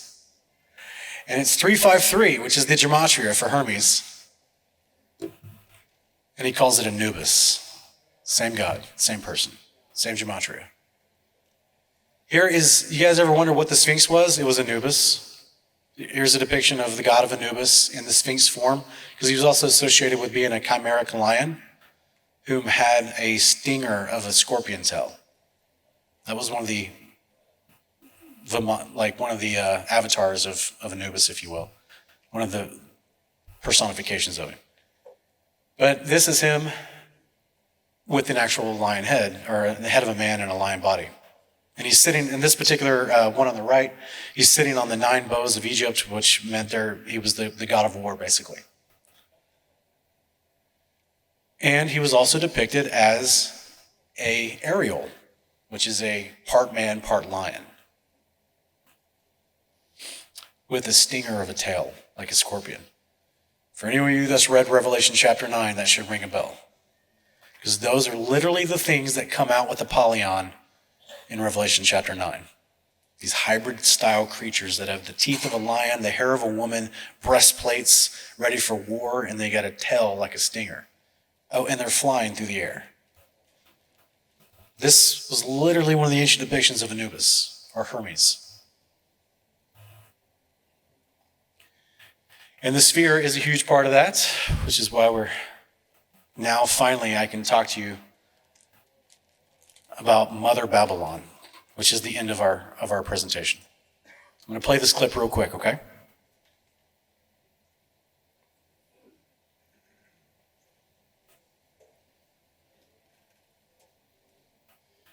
Big shout out to Rob Skiba. He's reading from a book here at the beginning of this clip. If people can talk about dark bodies in the spinning heliocentric globe expanding universe model, then why couldn't we apply the same thing to the flat earth enclosed model? What if there are dark bodies within the dome? Robotum continues. We have now seen that the existence of dark bodies revolving about the luminous objects in the firmament has been admitted by practical observers from the earliest ages, and that in our own day, such a massive evidence has accumulated on the subject that astronomers are compelled to admit that not only dark bodies, which occasionally obscure the luminous stars when in conjunction, but that cosmological bodies of large size exist, and that, quote, one at least is attached as a satellite to this Earth, end quote.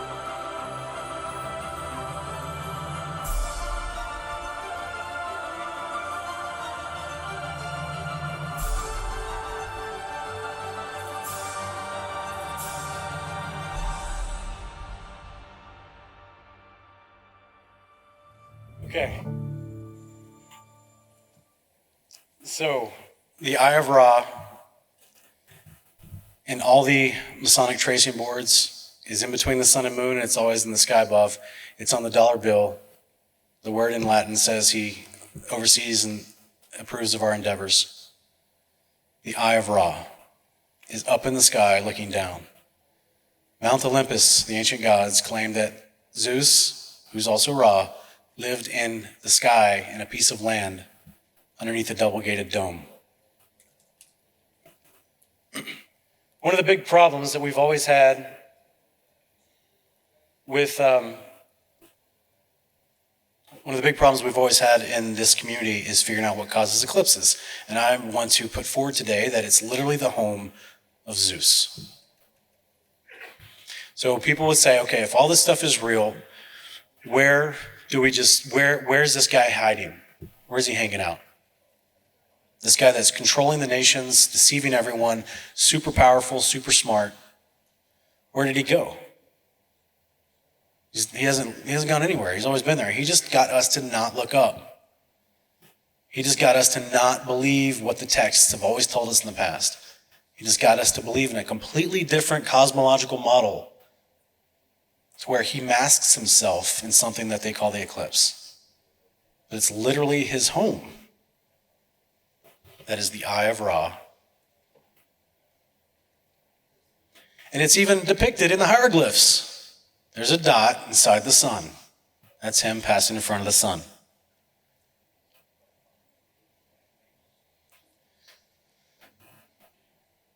The scarab beetle, which is one of the things that ancient Egypt represented Ra with, it's kind of silly, but the reason why they chose the beetle was because the dung beetle would push little pieces of poop in the sand, and they would roll it up, and they would push a little ball in front of them across the sand to take it to their home, and then make a little home out of it and lay some eggs in there and stuff. It's really gross. But Ra associated himself with the scarab beetle, the beetle. And all these depictions is of a beetle holding a circular object in the air. It's Ra, the wings of an angel, holding a black ball in the air. One of the versions of Ra was Khepri, which was also a sun god, but he was literally the body of Ra with the head of a beetle. This is a picture of a beetle in action. All types of beetles. Some have beautiful, some are very boring. This is a special type that actually refracts light. So light doesn't actually pick it up.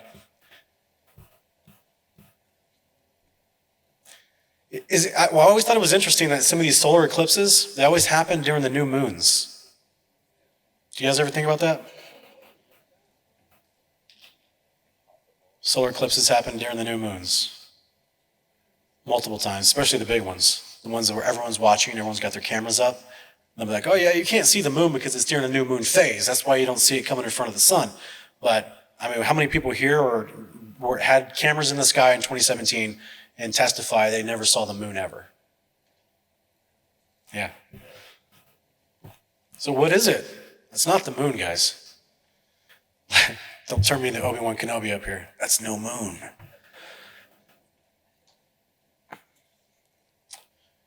Big solar events of solar eclipses on new moon days.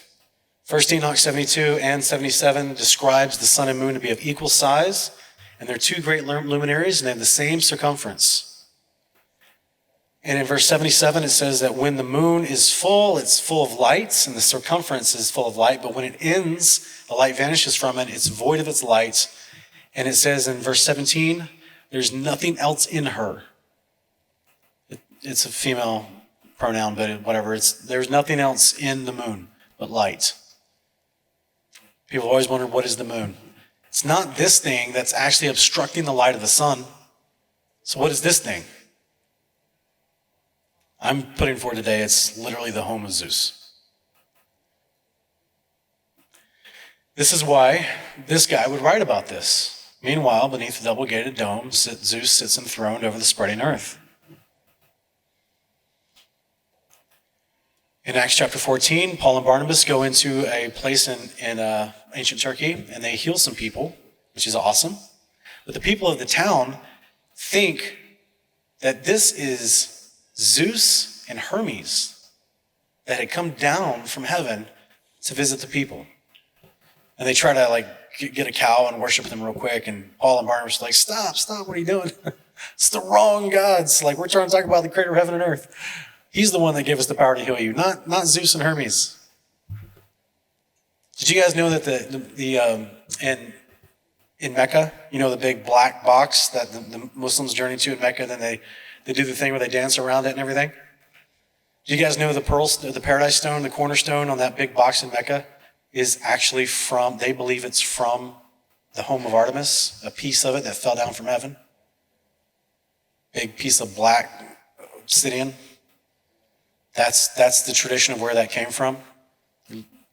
They're literally worshiping a piece of what they think was Mount Olympus, home of the gods. What was the signifier of Zeus? His crown is the wreath. That's his crown. United Nations building, United Nations logo. We all know this. They use the flat map, and it's surrounded by the crown of Zeus. Here's the General Assembly meeting room, but they never show us the roof of this place. Here's the roof. What does this look like, guys?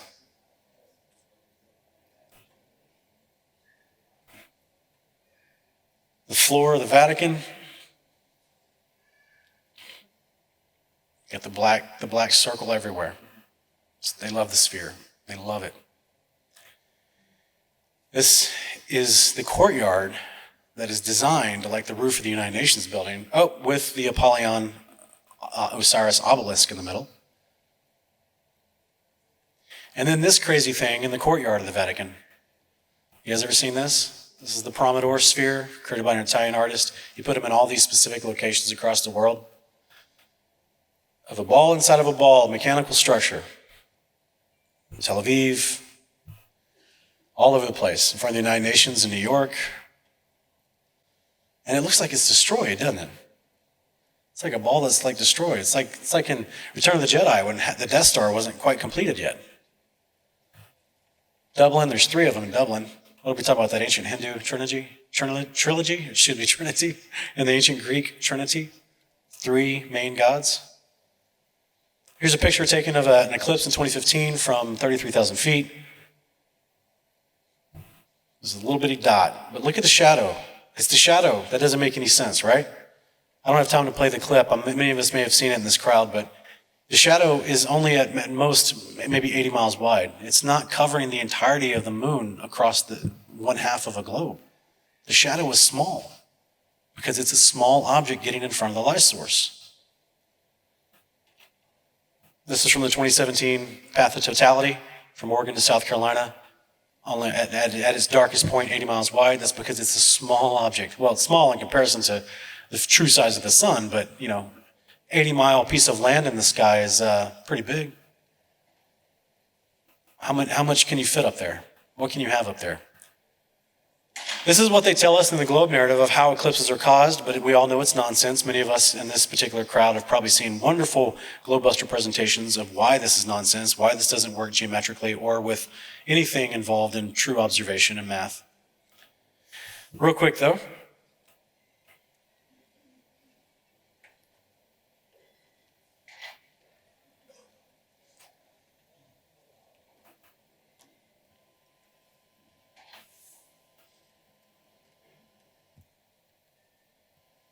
All right.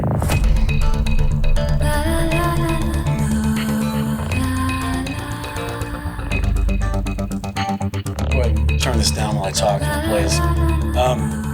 FAA weather cameras set up in Wolf Creek Pass in southern Colorado. Just a camera staring at the sky. And someone last year, 2017, I think this is dated, November 17th, 2021. They noticed something strange. Can you guys see something strange in the sky? You guys actually see that, huh? Looks like it has a darker center right in the middle. It's pretty weird. It goes across the sky. And I got 2 clips because I know people are going to be like, oh, that's lens flare. Sean, how dare you? That's lens flare. We're going to see a hot spot on it in the second clip. So this thing goes across the sky. See-through, unseen, massive. See the hot spot? You can kind of see it a little bit in this clip too. That's not a lens flare, guys. What do we remember I played the clip where we were discussing the from ancient India, there were reports of people that were talking about the types of vimanas, and one of them was a sphere.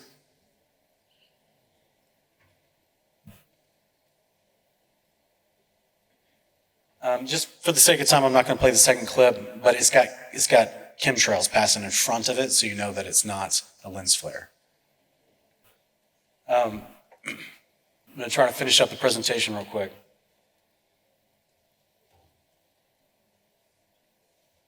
So it's literally depicted in hieroglyphs, this idea for how they knew Ra was still there. That's why they had all these crazy celebrations for the eclipse. He's still today. Think about how the world and the media goes crazy for eclipses. But then they tell you, don't look at it. Make sure you put on 3 layers of sunglasses. They're these special lenses. Don't actually look at it because you go blind. But oh man, we're letting kids out of school today. It's going to be the Great American Eclipse. How amazing is this? They're worshiping a god. Sunspot. All right, real quick.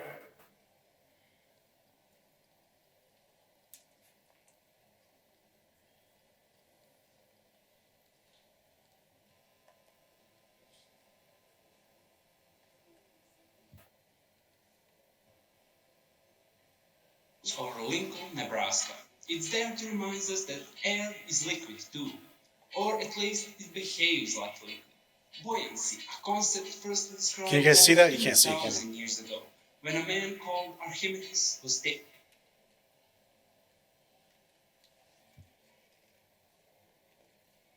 This is a footage of the clouds over Lincoln, Nebraska. It's there to remind us that air is liquid too, or at least it behaves like liquid. Buoyancy, a concept first described over 2,000 years ago, when a man called Archimedes was taking a bath. What buoyancy tells us is that every liquid will exert a force upon an object that is submerged into it. How much force, you ask? The exact same amount as it's needed to displace the liquid around that object. That's why things float in water. If you have a boat that's overall less dense than water, then it will float. Thanks, buoyancy. But air is fluid, so this very same concept should apply here too. And it does. If we were to make a ship that is less dense than air, it would float. That's how zeppelins and hot air balloons work. But hot air balloons are a bit boring compared to a mile-wide floating city. There's poor animation in this video, but the point is, he goes on to say, and give the actual calculations for how much power would be needed using buoyancy to float a mile-wide city and how much actual weight it could rise. So if you could make a sphere, all the air enclosed in the sphere, if you just heated that air inside there by 1 degree, the sphere, even if it's a mile wide, would rise. What did we talk about the Vimanas earlier? About the mercury, the quicksilver that they used to power the Vimanas? They would heat up the mercury, and it was a power source for them. This is a brief crash course. It's like a fire hose of information, I know, guys, but we go into all this in the series with all the physics. I do multiple examples of, the quantum locking and all the different aspects, the 5 different ways through verifiable, observable, testable science that you can literally float land to the air. And it matches the claims of the ancient world, that this is where Zeus lived. This is what's causing eclipses. It's literally, this is why they go crazy for it. Because they worship him. They understand in their little occultic secret knowledge fanboy club that they think that that's their ruler is still there. So let's skip out of this real quick and let's finish the last few slides of the presentation.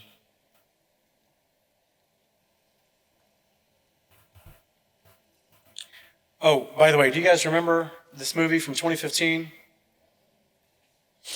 Do you guys remember this movie, Rogue One, 2015, Death Star? The whole purpose of the movie was that the girl had the plans for the Death Star, right? So she can get them to the rebel forces and they can destroy the Death Star.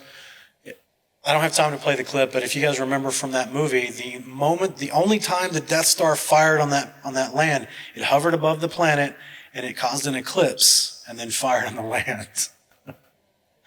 You go watch it when you have time later. But she was trying to get the plans for it, right? It was a big deal. This was the most coveted thing in this movie, was to understand how to build the Death Star. Guys, this is the story of the Bible. It's a battle of kingdoms.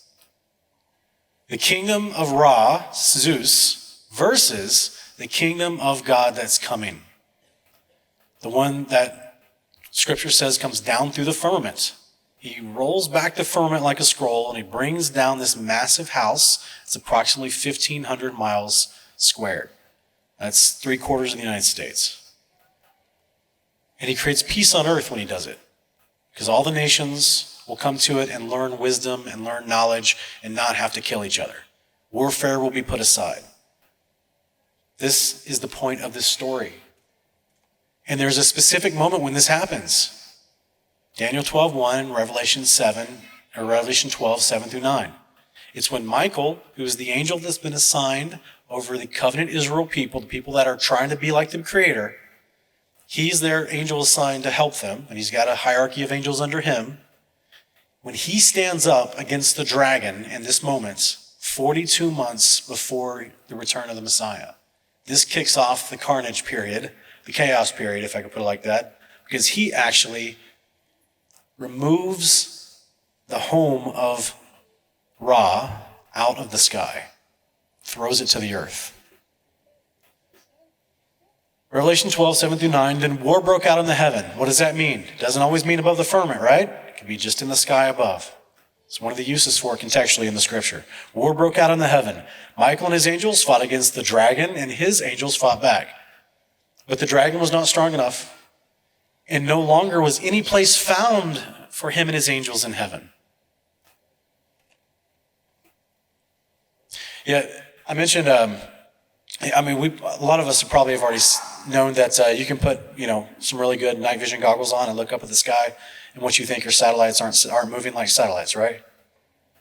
They start doing weird things. What are they doing up there? Why are they always up there? Where do they go? They go to where they've always gone. This is their place. This is their pad. This is where they go chill. Think about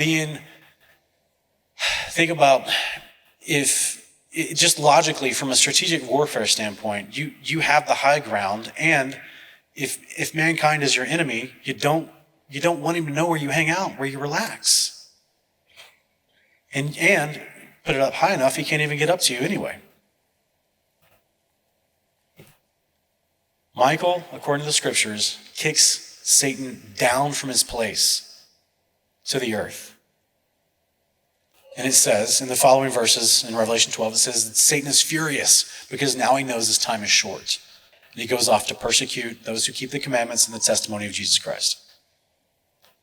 This is when 42 months starts. This is when Apollyon is led out of the pit and the second beast is with him. And that unholy trinity reveals itself to the world again and starts trying to take over the nations.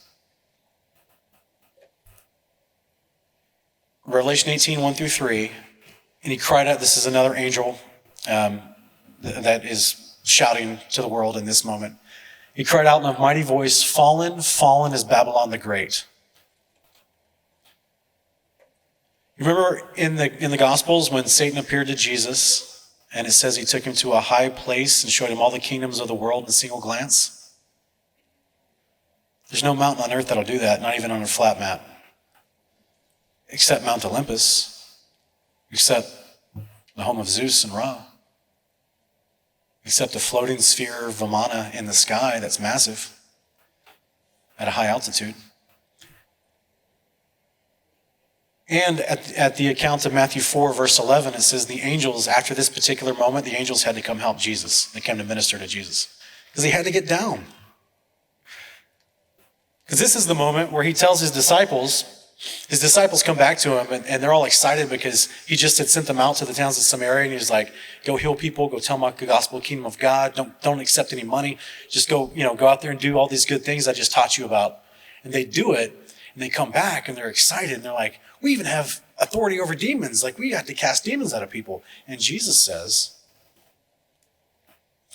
I saw Satan fall like lightning from heaven. He's kind of one-upping him in this moment. He's like, oh yeah, you think you're big stuff now? Guess what? I rebuked their leader. I saw Satan fall like lightning from heaven. Catholic doctrine that's carried over into Protestant doctrine has taught us that Satan rebelled before the Garden of Eden, before Genesis 1, but that's not the story of Scripture. He was one of the rebellious angels that came in the book of Enoch with the other 200. And he's hung out here. He stayed. He stuck around. He's been deceiving people this whole time. And he has a home. He has a place where he goes back and puts up his feet from time to time, where he goes and strategizes. He's not a god. He's not a god. He's a real entity. And I hate the fact that I'm up here talking about, I'm like emphatically trying to tell you that Satan's real. But that's the state we're at. Is like there's all this evidence for the ancient world and in the modern times, the behaviors, the deceptions, the collaboration of the nations. And all of it is against what the Scripture says, because the Scripture tells us clearly who this guy is and where he is. And it promises you so that you can be happy and hopeful that there will come a time when his eye in the sky is thrown down. And now he's flailing for 42 months, trying to exert control again.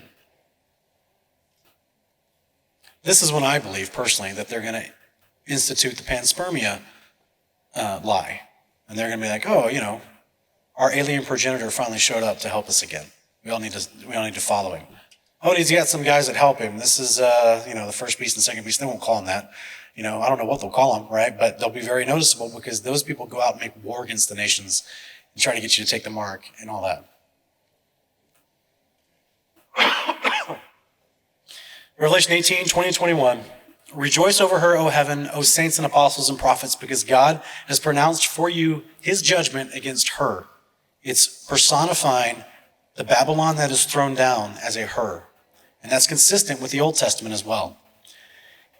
Then a mighty angel picked up a stone the size of a great millstone and cast it to the sea, saying, with such violence, the great city of Babylon will be cast down, never to be seen again. This is in Revelation 18, guys. This is talking about the day of the Lord in the future. There was no city of Babylon during the days of Revelation. It had already been destroyed. It's talking about Mother Babylon, the one who thinks I'm unseen, as Isaiah 47 says. This is what a millstone looks like. Does that look familiar? Isaiah 26, in that day, this is the day that Yeshua returns. In that day, this song will be sung in the land of Judah. We have a strong city. Salvation is established as its walls and ramparts. Open the gates so a righteous nation may enter, one that remains faithful. You will keep in perfect peace the steadfastness of mind because he trusts in you. Trust in the Lord forever because God, the Lord, is the rock eternal. He's humbled those who dwell on high. He lays the lofty city low. He brings it down to the ground. He casts it into the dust. I didn't have time to go over the last, part 19, 20, and 21 of my presentation that we did on our channel. I reviewed all these videos about the science of it, about Jeff Bezos giving a presentation where he talks about in the next 50 years, the elites of the world want mankind to start living in sky dwellings. This is their plan for the next 50 years. They have elaborate plans for it. And I'm going to play this and we'll be done, okay?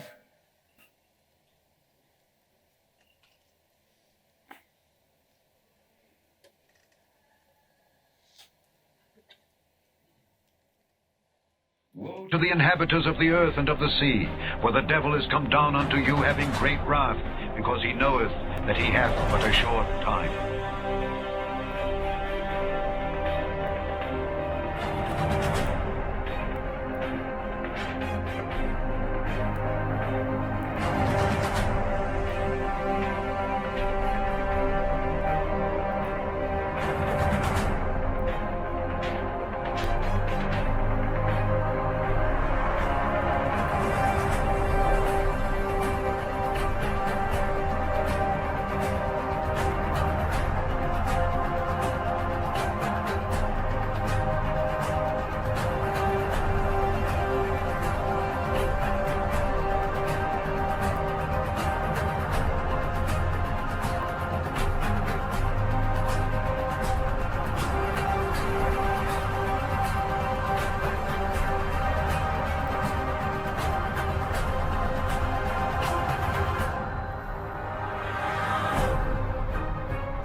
For she saith in her heart, I sit a queen, and am no widow, and shall see no sorrow.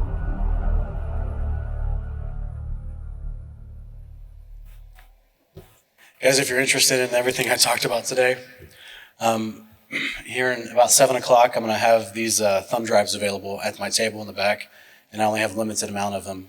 But all the stuff is in great detail. Many, many hours of this is on our channel for free. And we also have Book of Enoch with color and commentary that I put together that integrates a lot of these concepts as well from the stuff I talked about. So if you're interested, you can come talk to me in the back. Thank you so much.